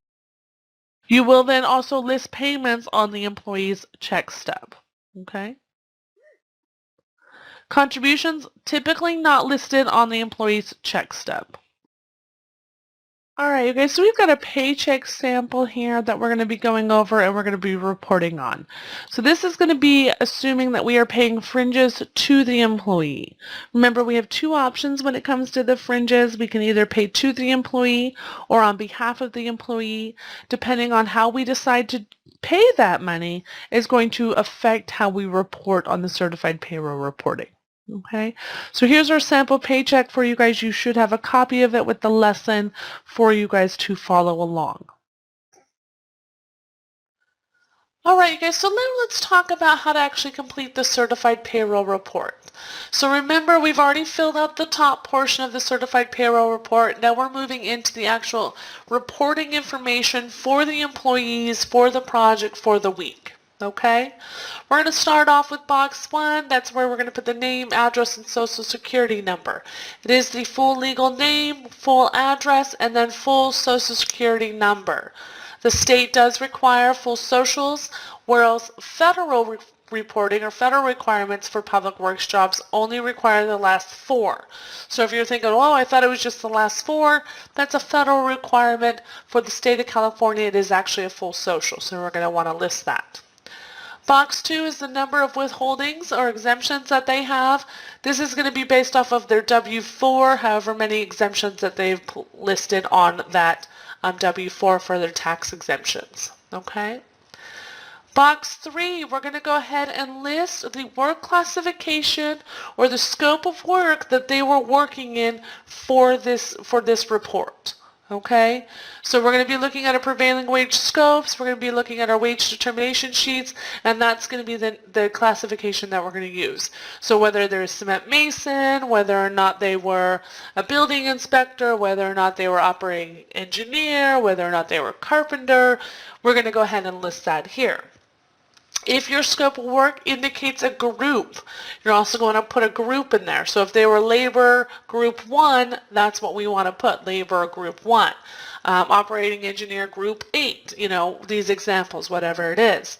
If you are working in a sub-scope, for instance, if we look under electrician or if we look under painters, they have sub-scopes or subcategories. So you're going to want to list that. So you put painter, brush and spray, electrician, sound and communication installer, and whatever that sub-scope is. So you want to be able to clarify the work classification and then a level or group that they were working in. Okay. If it's an apprentice, you'll also put that. So you'll put labor, apprentice, group 1, level 2, whatever it is, because it's all tied into the prevailing wage rate. So when somebody does an audit, they will look at the work classification listed and then they will be able to pull the corresponding pay rates and be able to see if you paid properly. Okay? Box 4, then we're going to start breaking out the week that we are reporting. They have it set up to run Monday through Sunday. You can adjust that though if you need to run Sunday through Monday or Tuesday through Monday or whatever it is, Sunday through Saturday, Tuesday through Monday, or whatever the 7-day period is that you guys have. Okay, again, it's got it listed as Monday through Sunday. So if you are ending your week on a Sunday, then this form is already set up for you. The standard form is already set up for you. And that's the one that is provided for you in this lesson, okay? We also see that it is asking for straight time and overtime hours. I'm not sure why they don't list double time on here because I know sometimes people do go into double time for working over 12 hours in a day if we have the premium pay for Sunday or holiday work. I'm not sure why the standard report doesn't require it. But if you need a double time line, we do have, for an additional cost, our certified payroll workbooks. They are an Excel template. They do auto-calculate a lot of things. They're really, really nice, and you can see an example of that through our website if you guys are interested in picking those up. And that would have that double timeline, or you could add it yourself, and you guys are free to do that as well. Okay, I'm not sure though why the state doesn't just provide it for you. I don't know. Okay, so anyways, we get box 4. We're going to set up the week that we're reporting, and then we're going to plug in how many hours they worked straight time, how many hours they worked overtime for those different days. Box 5 is going to be summing up the total hours worked in each section. So if we have how many hours we worked straight time, how many hours we worked overtime, that's going to be summarizing there in box 5.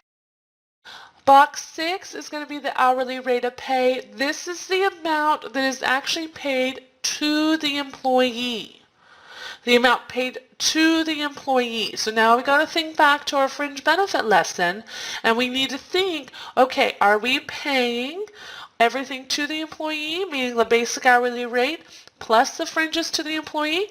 That's going to equate to $58.45. Right? Because remember, the training fund doesn't get paid to the employee. So a lot of times people will want to put in here the total hourly rate.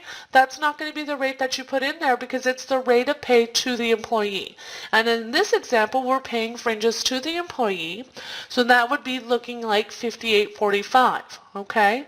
The overtime, of course, would be the $33.49 time and a half. That's going to be, time and a half, of course. That's going to be then adding in the fringe benefits, getting us a total of $75.20. That, of course, is using our rounding, and you can see that here in the example. All right. So now, box number 6 is the amount of pay going to the employee. All right. Now, that doesn't matter how it's outlined on your paycheck. In our example, on our paycheck, we like to line item them out. Right? So you can see the line item. This is how much was basic hourly. This is how much was fringes, and we like to do that. And in the subsequent lessons when we talked about, setting up and actually moving forward with projects, we talk more about that. But we like to do that in our paychecks, okay? But here when we report it, it's just that total amount that went to the employee, okay? Box 7. We're going to go ahead under this project. This is going to be the amount that the employee earned for the hours worked on the particular project for the particular week. So it's going to be, in essence, taking those 16 hours for box 5 for the straight time, multiplying it by $58.45, and then we're going to add into that the overtime. So that's going to be 2 times $75.20. We add all that together. We get that $1,085.60 that we're seeing. So that's going to be the total amount that the employee earned for the 18 hours that we have reported on this report. Okay. The other part of box 7 is going to say all projects, and that's going to be the amount that they actually earned for the pay period. So whatever paycheck we're looking on, whether it's a weekly, whether it's a bi-weekly, whatever it is, we have all projects for that pay period, okay? So we just have an example here of $1685.60, and you can look back on our sample paycheck and see where that's coming from. But that's where, that's going to be the total amount earned for all work. So it doesn't matter if it's public, doesn't matter if it's private, doesn't matter. It's the total amount paid to the employee, gross total, right? We haven't taken any deductions just yet, so we don't know what that net's going to be. So we're looking at gross total. So then we're going to move on to box 8, deductions, contributions, and payments. We've already reviewed what those categories are. So again, be mindful that not everything that you're putting on this report is going to be reflected exactly on your paycheck. Remember, contributions are typically not listed on a paycheck. That's why we are creating a separate report so we can list them here. We're not going to be too worried about the contributions section in this report that we're doing because the fringes are being paid to the employee. We've already accounted for that money in box 6 where it says hourly rate of pay to that employee. The only thing that we're going to be mindful of now in our box 8 is going to be anything to training, because training doesn't go to the employee. We'll go ahead and talk more about that.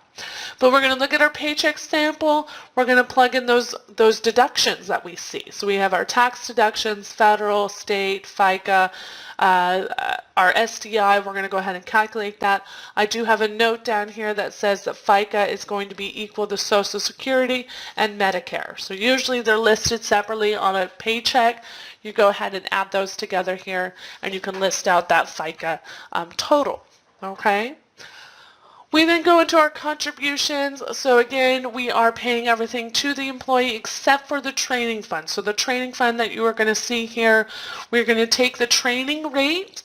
The training rate in our example has been 56 cents per hour.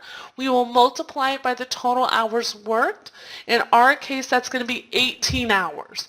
So because we got to take the straight time total and the overtime total, that's 18 hours. We multiply that by 56. Gets us that $10.08 that we are seeing there. That is indicating on this report that we are going to pay $10.08 to a training fund contribution. Whether that to the state, whether that to a union, that doesn't really matter. We are indicating that we are going to contribute $10.08 to some sort of training fund contribution. Okay? We don't have anything to do with fund administration or dues. On this report, that's going to be for my union companies. If you guys are paying that, you guys can go ahead and account for that there. Okay? Travel and subsistence, we're going to pretend there's no travel and subsistence requirements on this one. That's an additional payment. If you do have to pay an additional travel or subsistence, we do discuss that in a later lesson.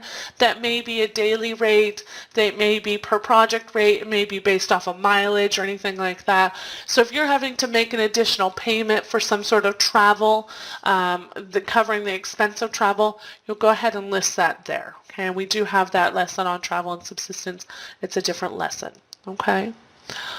Savings and other, they're just different boxes for us. For savings, if we have an additional savings account set up, or if maybe it's ran through a union or to a trust, we can put some money in there. That could operate as a contribution. Right? If we're contributing on behalf of the employee into a savings plan, we could do that. If it's a deduction, we may also be listing it there. But other deductions are typically reserved for the other box. Okay? So usually other deductions, we will use that other box, and that's going to account for anything that's non-standard. So anything that's a non-standard deduction, so anything that's going to be maybe, the employee cost for benefits, and the employee is, paying for health insurance, or they're contributing to their own pension plan, that's going to show as a deduction on their paycheck. Maybe they have additional deductions such as garnishments, such as child support payments, something like that. Those are other deductions. And we're going to add the total of other deductions, and we're going to put that there in the other deduction box. Okay? And then we're going to go ahead and list our total deductions there. That's going to be $757.01 in our example. That's equating, of course, the standard deductions with our other deductions listed, adding up to $757.01. We go ahead and we get our net wages in box 9. That's going to be $928.59 net wages. That should be reflective on your paycheck. So you should be able to see that on your paycheck as reflective, okay? And then we go ahead and put the check number. If it's a direct deposit, you can just list it by DD and then some sort of transaction number. So if your direct deposit system gives you transaction IDs, you can put that in there, or a date that identifies that payment. Okay.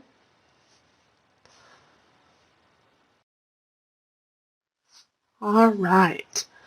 So that's going to be the example we just looked at, paying fringes to the employee. Now let's talk about paying fringes on behalf of the employee. We have it highlighted here, that fringe benefit line, and we have reduced it by the 231. Remember, we did the fringe benefits lesson, and on that example we came up with 231 as our annualization credit. We're going to carry that through in this example that we're going to be working on, all right? So now we see that we are only paying $22.65 for the hours of work. okay, because we've taken the 231 credit. Same thing's going to be for box 1, box 2, box 3, box 4, and box 5. That's going to be the same.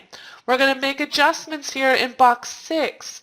So before we were reporting the entire amount being paid to the employee, here we are going to reduce that by the credit amount of 231 that we're taking, okay? That 2265 will go back to the employee, giving us a different amount of 5614. We must adjust then our overtime amount as well. That's going to adjust how much they are going to be paid out for this project, of course, because they're not taking as much home, which will adjust how much they are taking home in total or on their gross amount for the paycheck. So all that's going to be adjusted, okay? Does it affect the taxes too much? I mean, it may, because they're not taking as much home. In our example, we just assumed they were the same. Logically, they probably do change because if they're not taking as much home, they're not going to have as much taxes, so logically that would happen. But for purposes of our focus, we want to focus in on the contributions.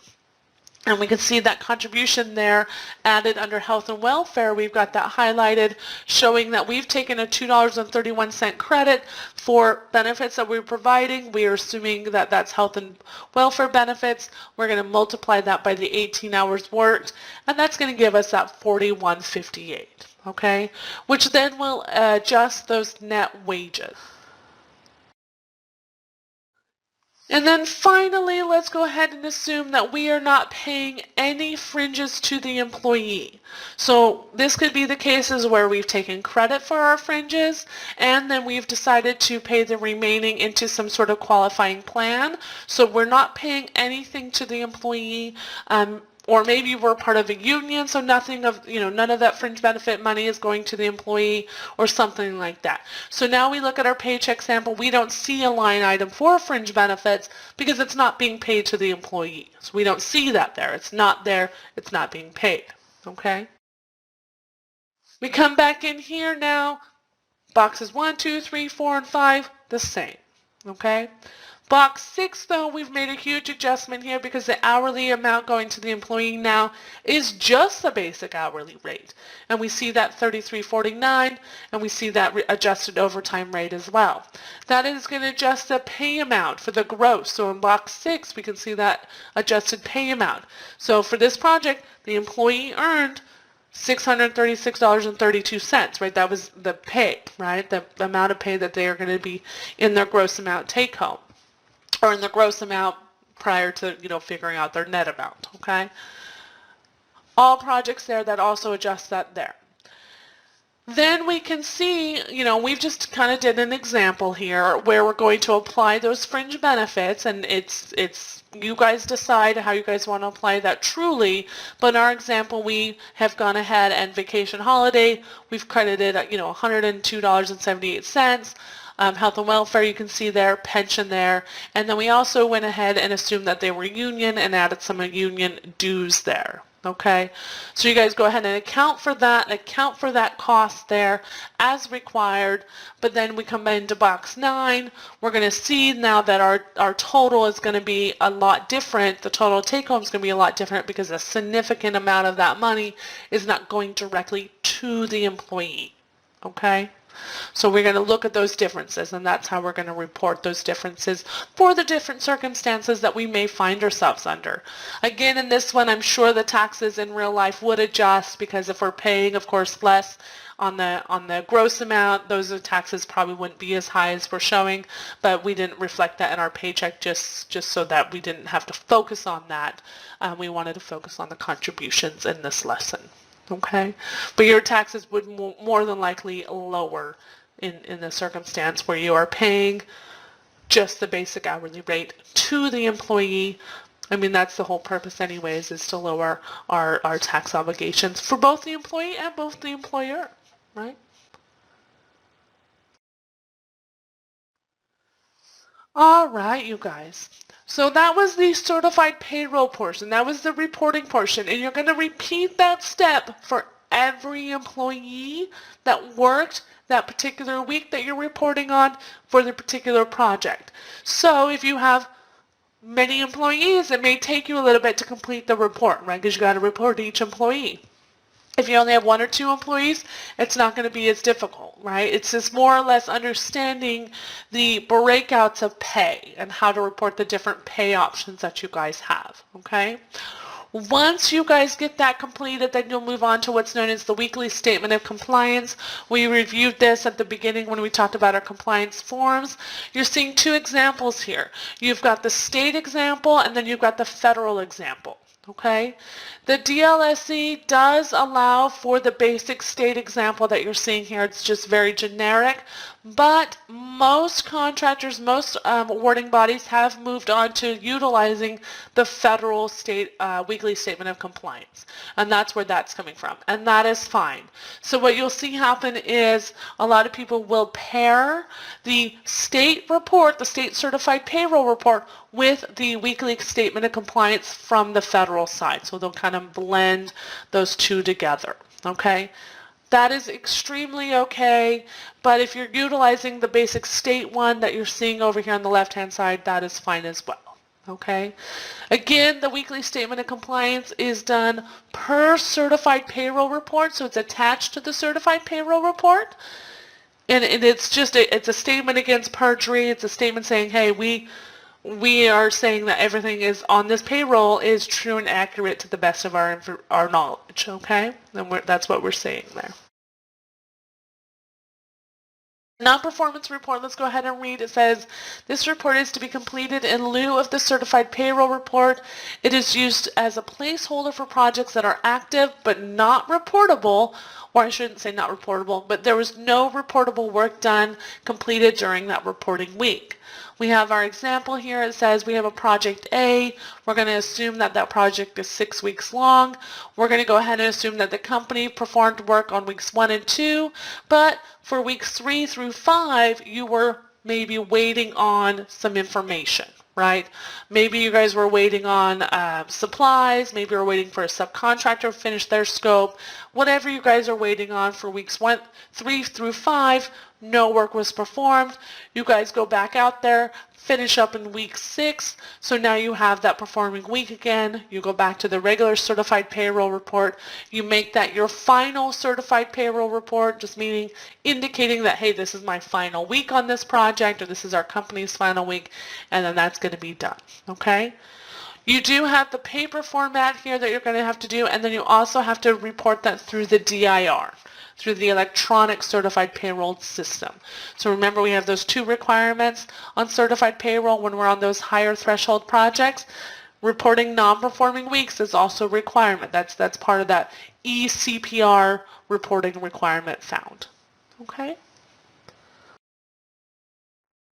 All right, now talking about the eCPR, here we are, the electronic certified payroll. This is the second reporting requirement that is found on projects that are over a certain threshold. As a reminder, $15,000 for maintenance or $25,000 for construction contracts. This is completed when you are completing the manual form, all right? So when you get the manual form done, then go ahead and get the eCPR done. If you are in a circumstance where you are preparing the reports but somebody else is signing them, you may wait for the manual form to be returned signed, meaning that it's approved and it's good to go before you upload the eCPR. But typically they're done in conjunction, right? You still need to be doing it on a monthly basis. We still have that 30 days, just as we do with the manual form, right? 30 days to get that report done. This report is the report that goes directly to the DIR, but it is not the report that the DLSE looks at when they conduct an audit. It's more of a monitoring tool that the DIR has so that the DLSE can just kind of monitor projects, but in the event of an audit, they will look for the A-1-131, okay? You'll complete this on the DIR website, all right? It says while you are submitting this directly to the DIR, most awarding bodies and prime contractors will want to see proof of submission. So you're going to want to keep what is known as the confirmation page and then the actual payroll report that is generated. Okay? Alright, you guys, so to be able to complete the eCPR, if you guys are not familiar with that process, there are how-to videos that are actually found on the DIR website. We can't teach that in our video series or any sort of training that we provide, simply because to be able to work through the system, you actually have to put information into the system, such as, company tax IDs, social security numbers. You have to have a project DIR number to be able to do that. So we are not able to do that in our video series, but there is information on the DIR website that will guide you through that process. And we've gone ahead and shared that link with you guys, and you guys will also have a clickable link that you guys can just go directly to that series. Okay. You will come across the 4 modules once you get to that site. The modules 1 through 3 will go over how to manually input information into the DIR system.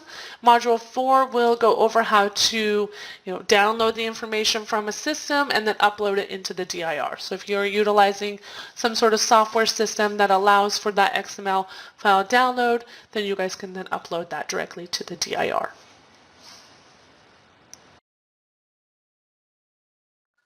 And there you guys are. You guys are seeing examples of what the confirmation page looks like and what the actual report looks like as generated by the DIR. It is important that you save these documents at the time of submission, because once you close out those windows, once you close out those documents on your computer, you will not be able to find them again through the DIR system.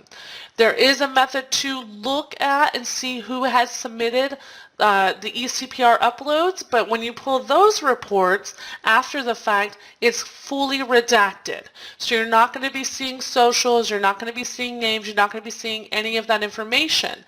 So that's why it's important to, at the time of submission, save the confirmation page, save that certified payroll report, okay? Because then you're going to be able to get that complete information.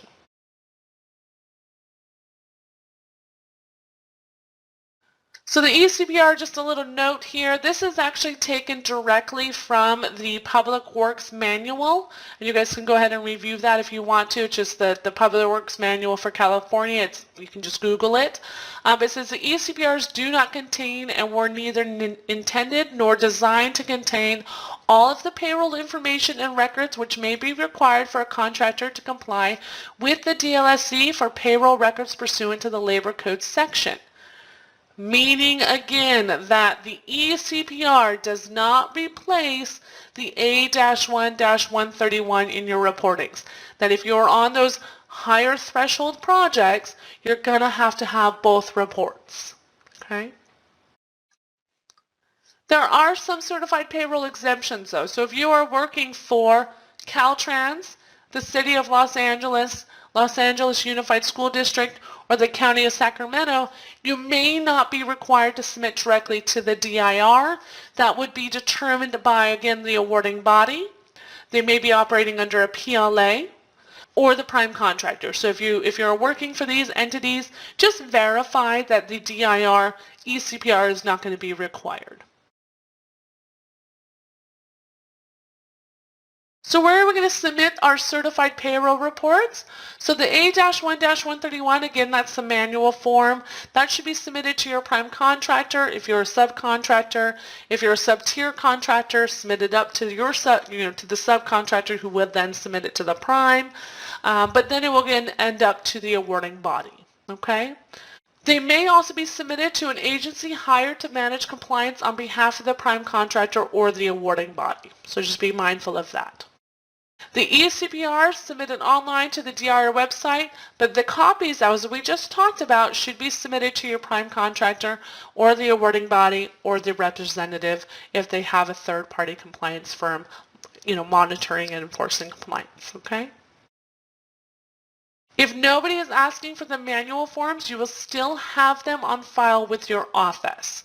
And that's a big thing. Not all awarding bodies, not all prime contractors are enforcing and monitoring compliance as they should be.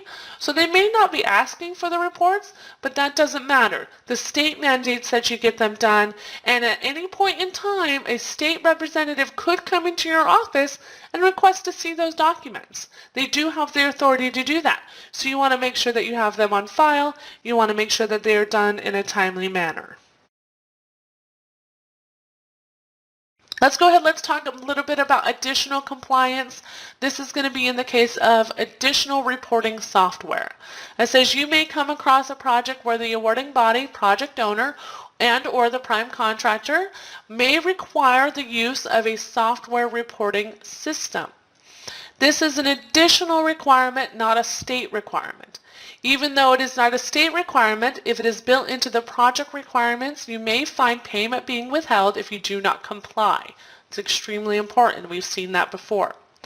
It is important to understand all of your project reporting requirements prior to moving forward with a contract. It says usage of a software program does not alleviate your responsibility to the state. If the software program does not provide for you the required reports for the state, you will have to complete them separately. Alright, you guys, so we did the certified payroll reports, we did the electronic certified payroll reports, we talked about our non-performance weeks, but now let's review some other payroll reports that may be required. So it's not the certified payroll report, but other reports that may be required or other documents that may be required when we are actually completing the entire payroll reporting requirement. We did already review these briefly when we talked about the compliance forms and what those would look like, but we're going to take a more in-depth look at them now.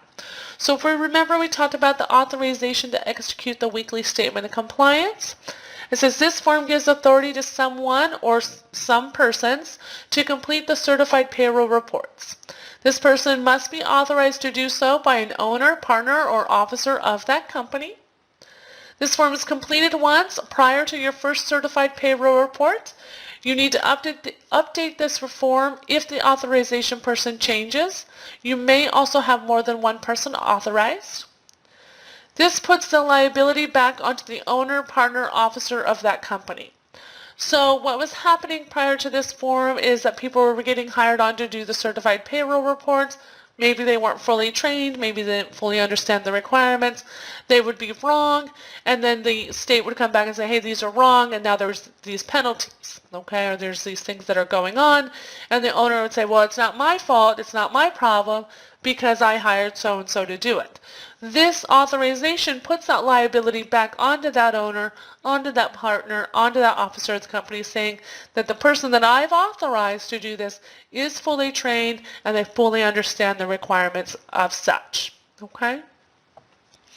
You are going to be completing a paper version, or you may have to complete an electronic version.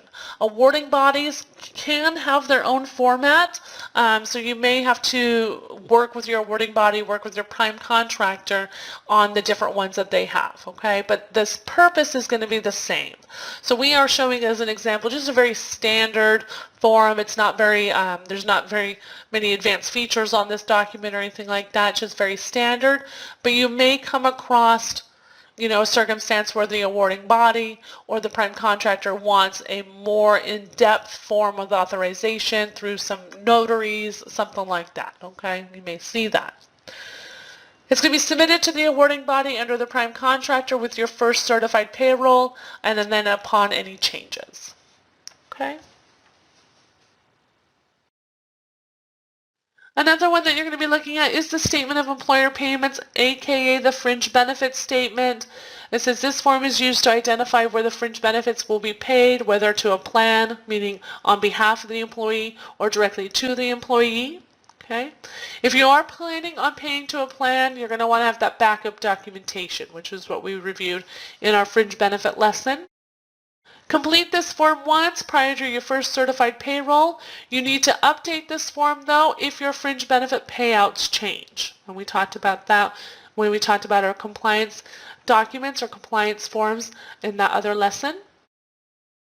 You want to complete the paper form or an electronic version. Again, awarding bodies may have their own documents, their own formats that they want you to use. The state uses the one that is shown. This is the PW26.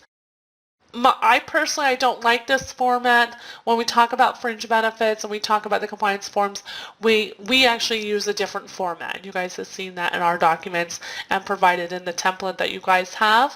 But this is the state one. You guys can look it up, PW26, if you prefer to use this one.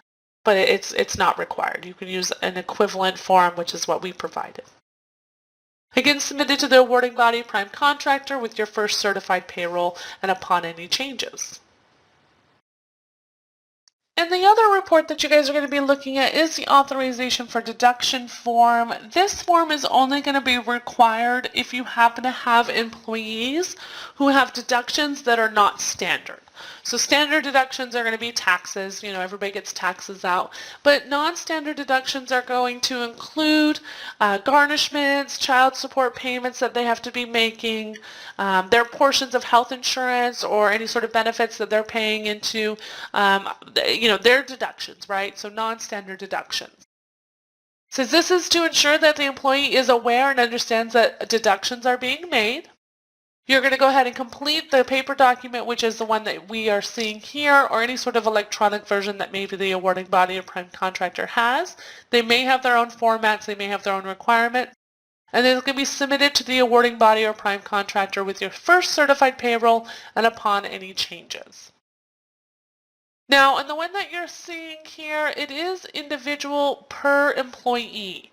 All right, so you could, if you wanted to, put a format together similar to this one, or you could have one that is got a lot of employees listed. The big thing here, though, is that you want to make sure that you have the employee's name listed, the other deductions that are listed, the amount, the reason, and then a signature. So if you want to come up with a format that allows for you to have multiple employees on one document, go ahead and do so. The one here, the one that's provided for your usage, though, is meant for just one employee at a time. Okay, so you guys can go ahead and use that.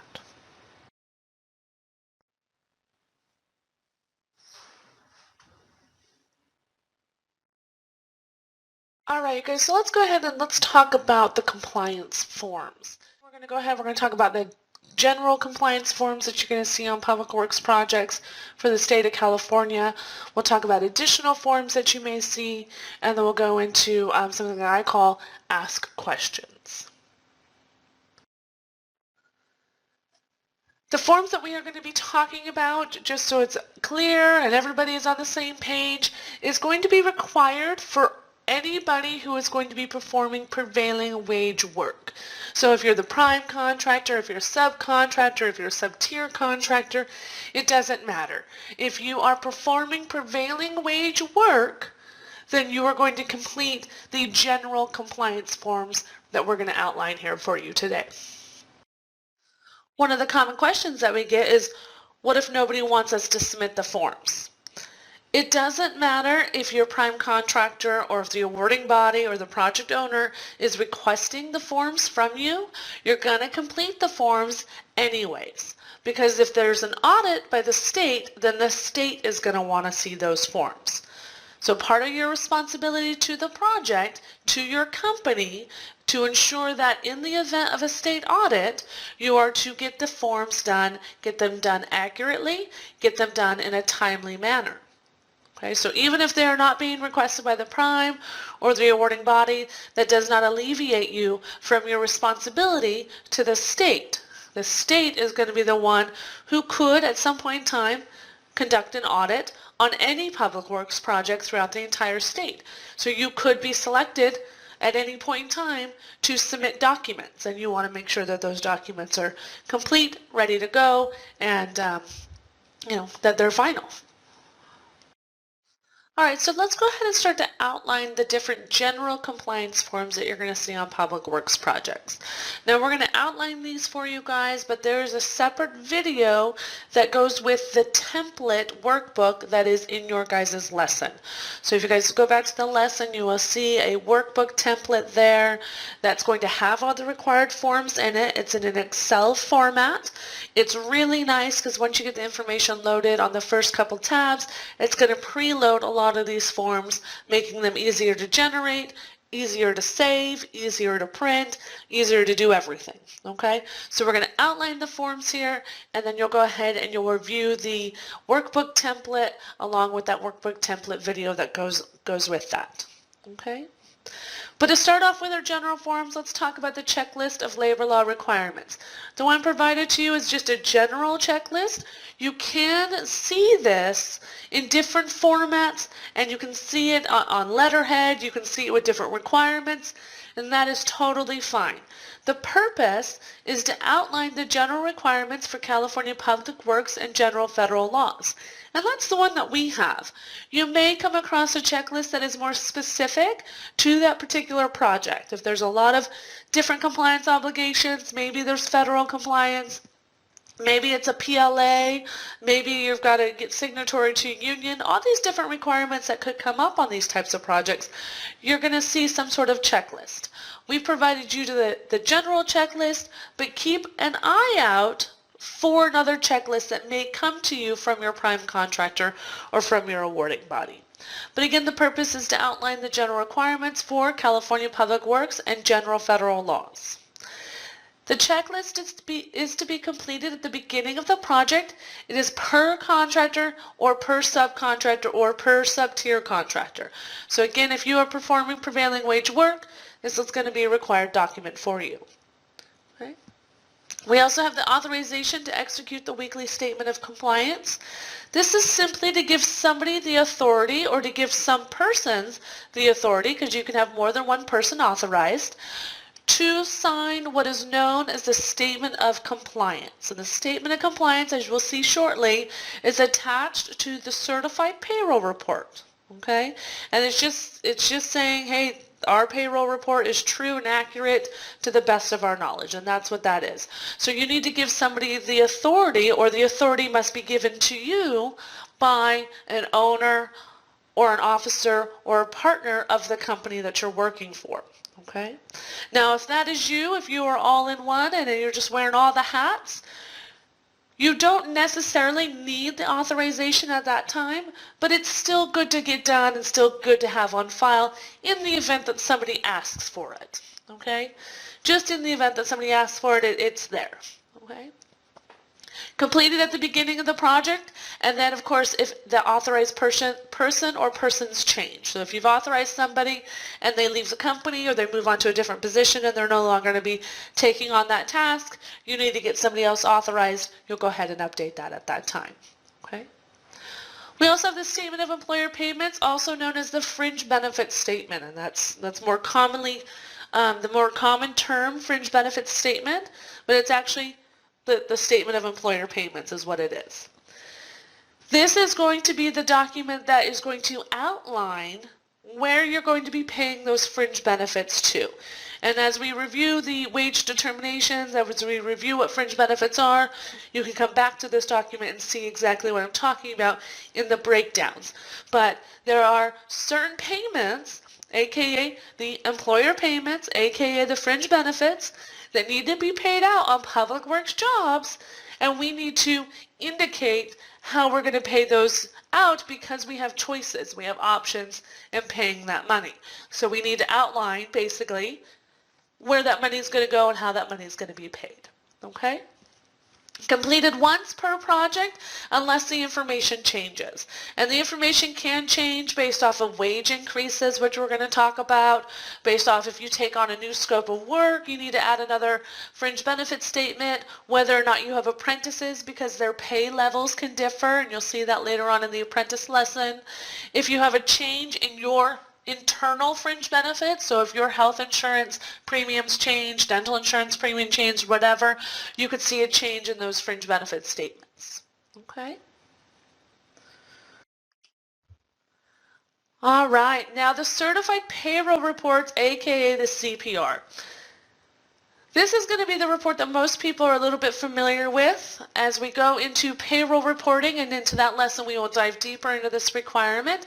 But here, for you to know just now, is a certified payroll report is a report on the wages paid to each worker who performed in a qualifying scope of work on those public works jobs. Okay?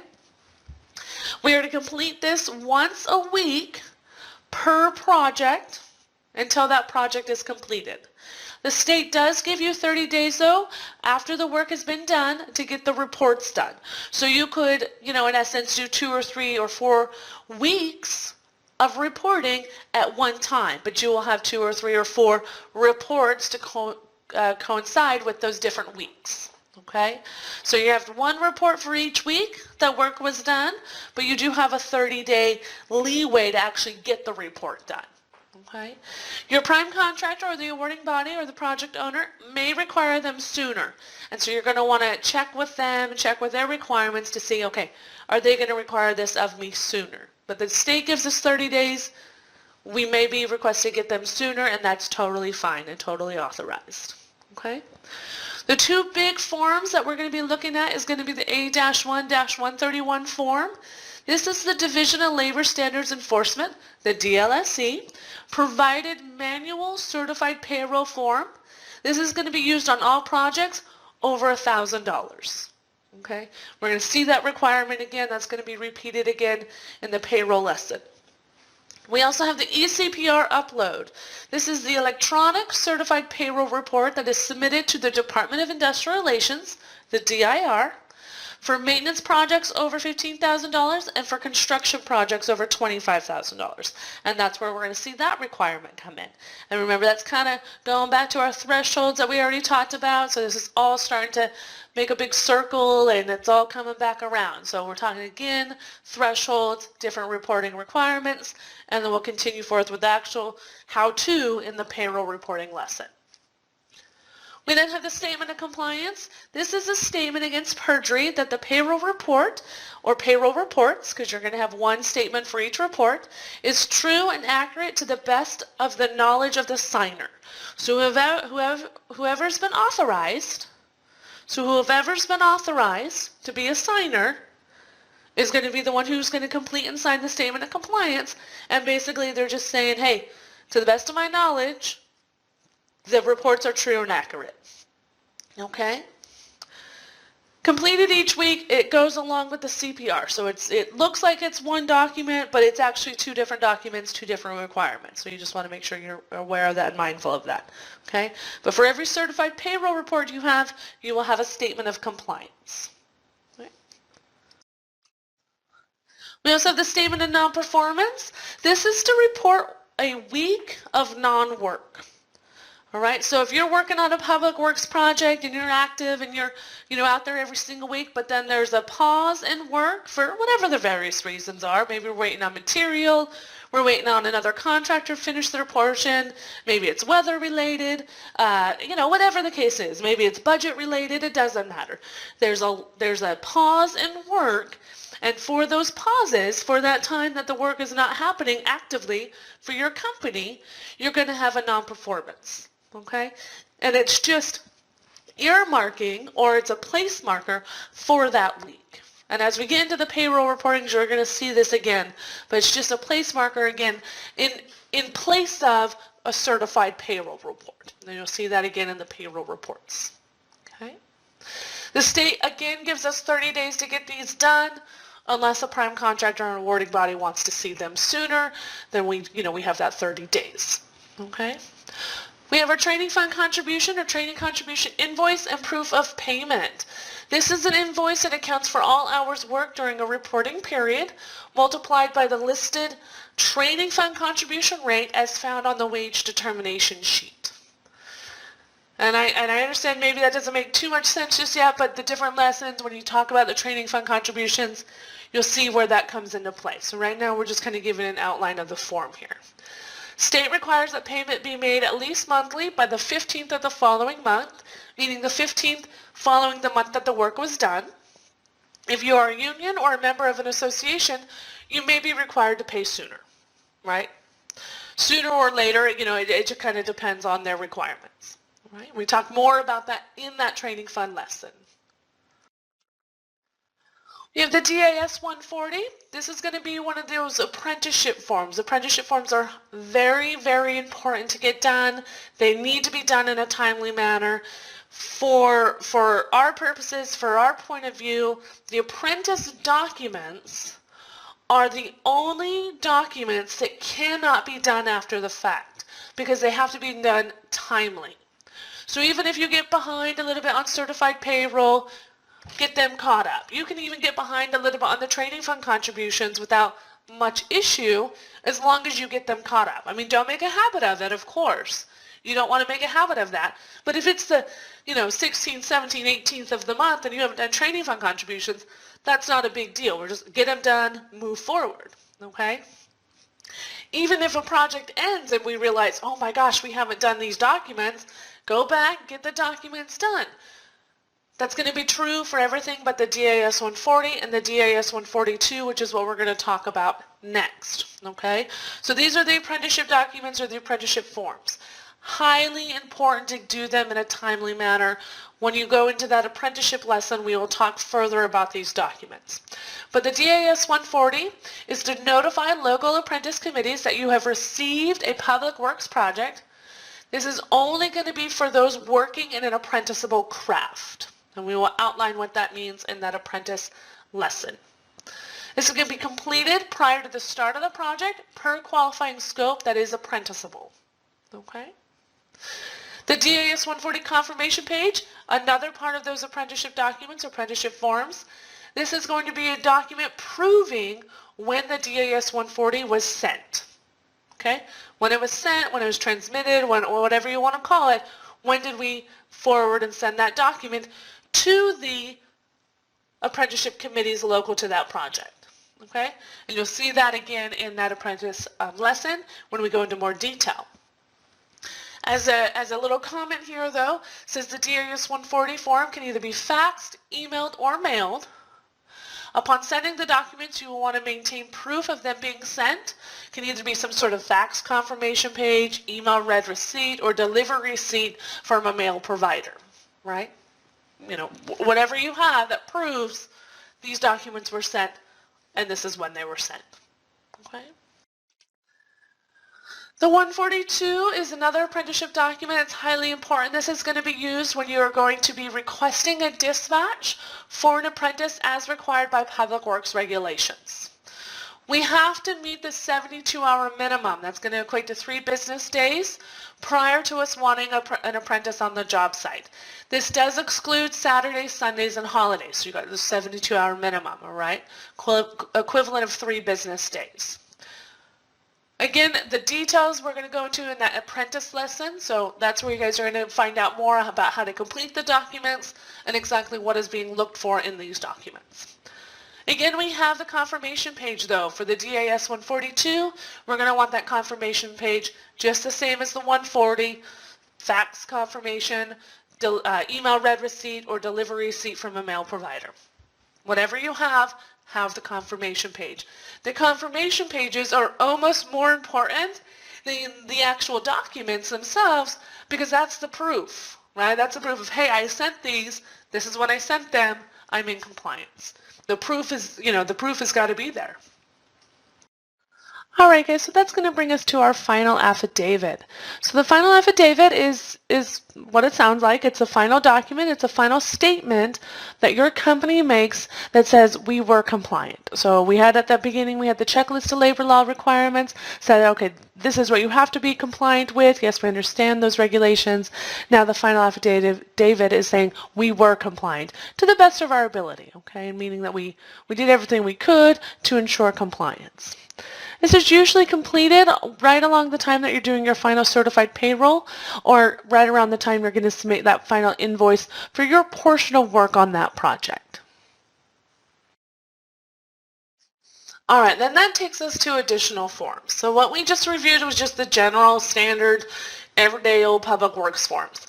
But there may be cause for project-specific forms or forms that are going to be required because of contract agreements or forms required to explain or outline a company process to show compliance, meaning that you may be required to complete additional paperwork if your company offers benefits, if your employees have non-standard deductions, if your company is working with a subcontractor or sub-tier contractors, if your company is signatory to a union or maybe a member of an association, and et cetera, and et cetera, and et cetera. So you may have more paperwork than just the general compliance forms. You will want to reach out to your prime contractor or the awarding body to ask about these additional reports and additional documents, additional forms, if there's going to be anything additionally required.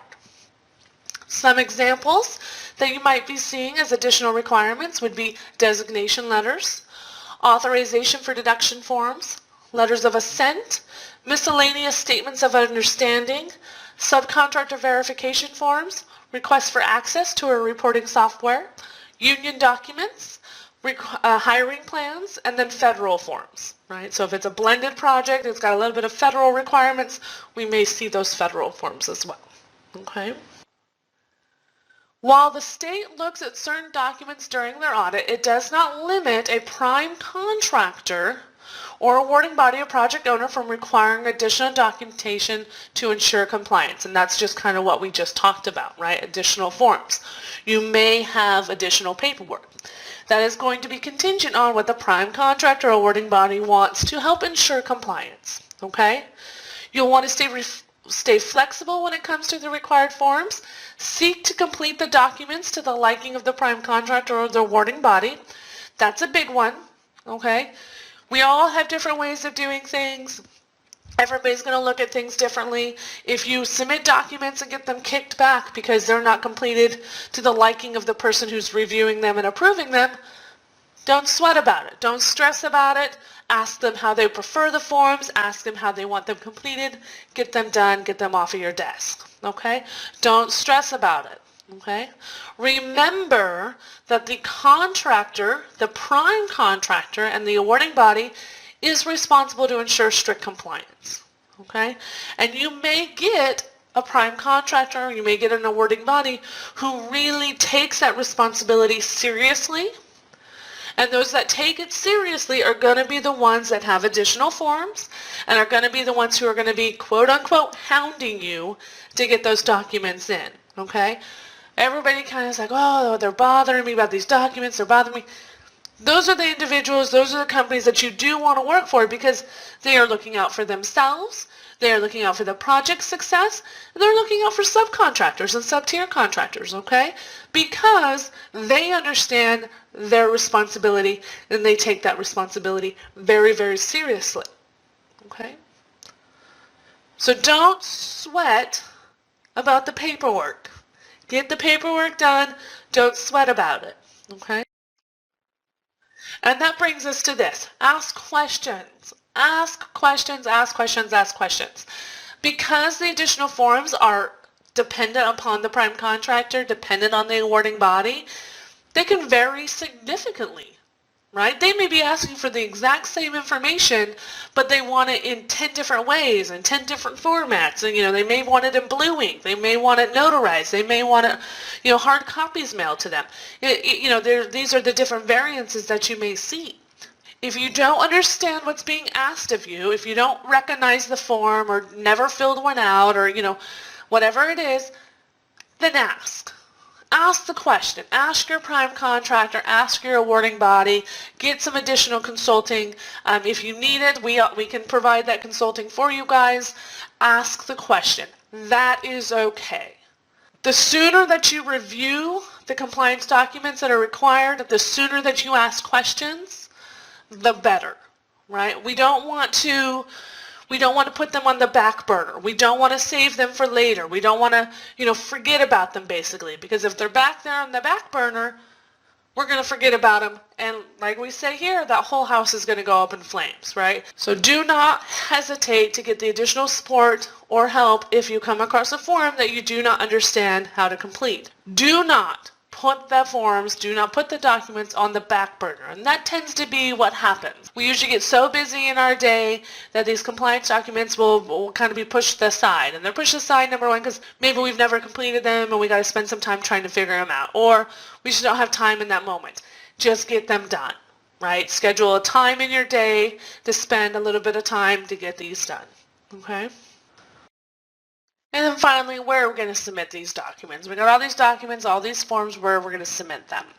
They should all go up to the prime contractor. If you're a subcontractor, if you're a sub-tier contractor, then they will go the route through your contractor, your subcontractor that you're linked with, and then that subcontractor should shoot them forward to the prime contractor who would then move them forward up to the awarding body.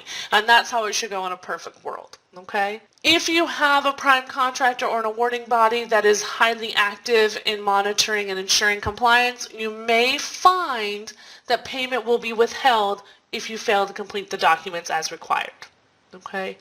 Again, if you've got a prime contractor or awarding body who's really involved in monitoring and enforcing compliance as they should be, you may find that payment is withheld until those forms are done. Okay? This is at the discretion of the prime contractor and the awarding body or project owner. It is perfectly legal for them to withhold payment until they get the required form, because that is part of your project responsibilities. Okay? Don't get confused that just because you completed the work on site that the job is actually done. Okay? The job is not done until the paperwork is done.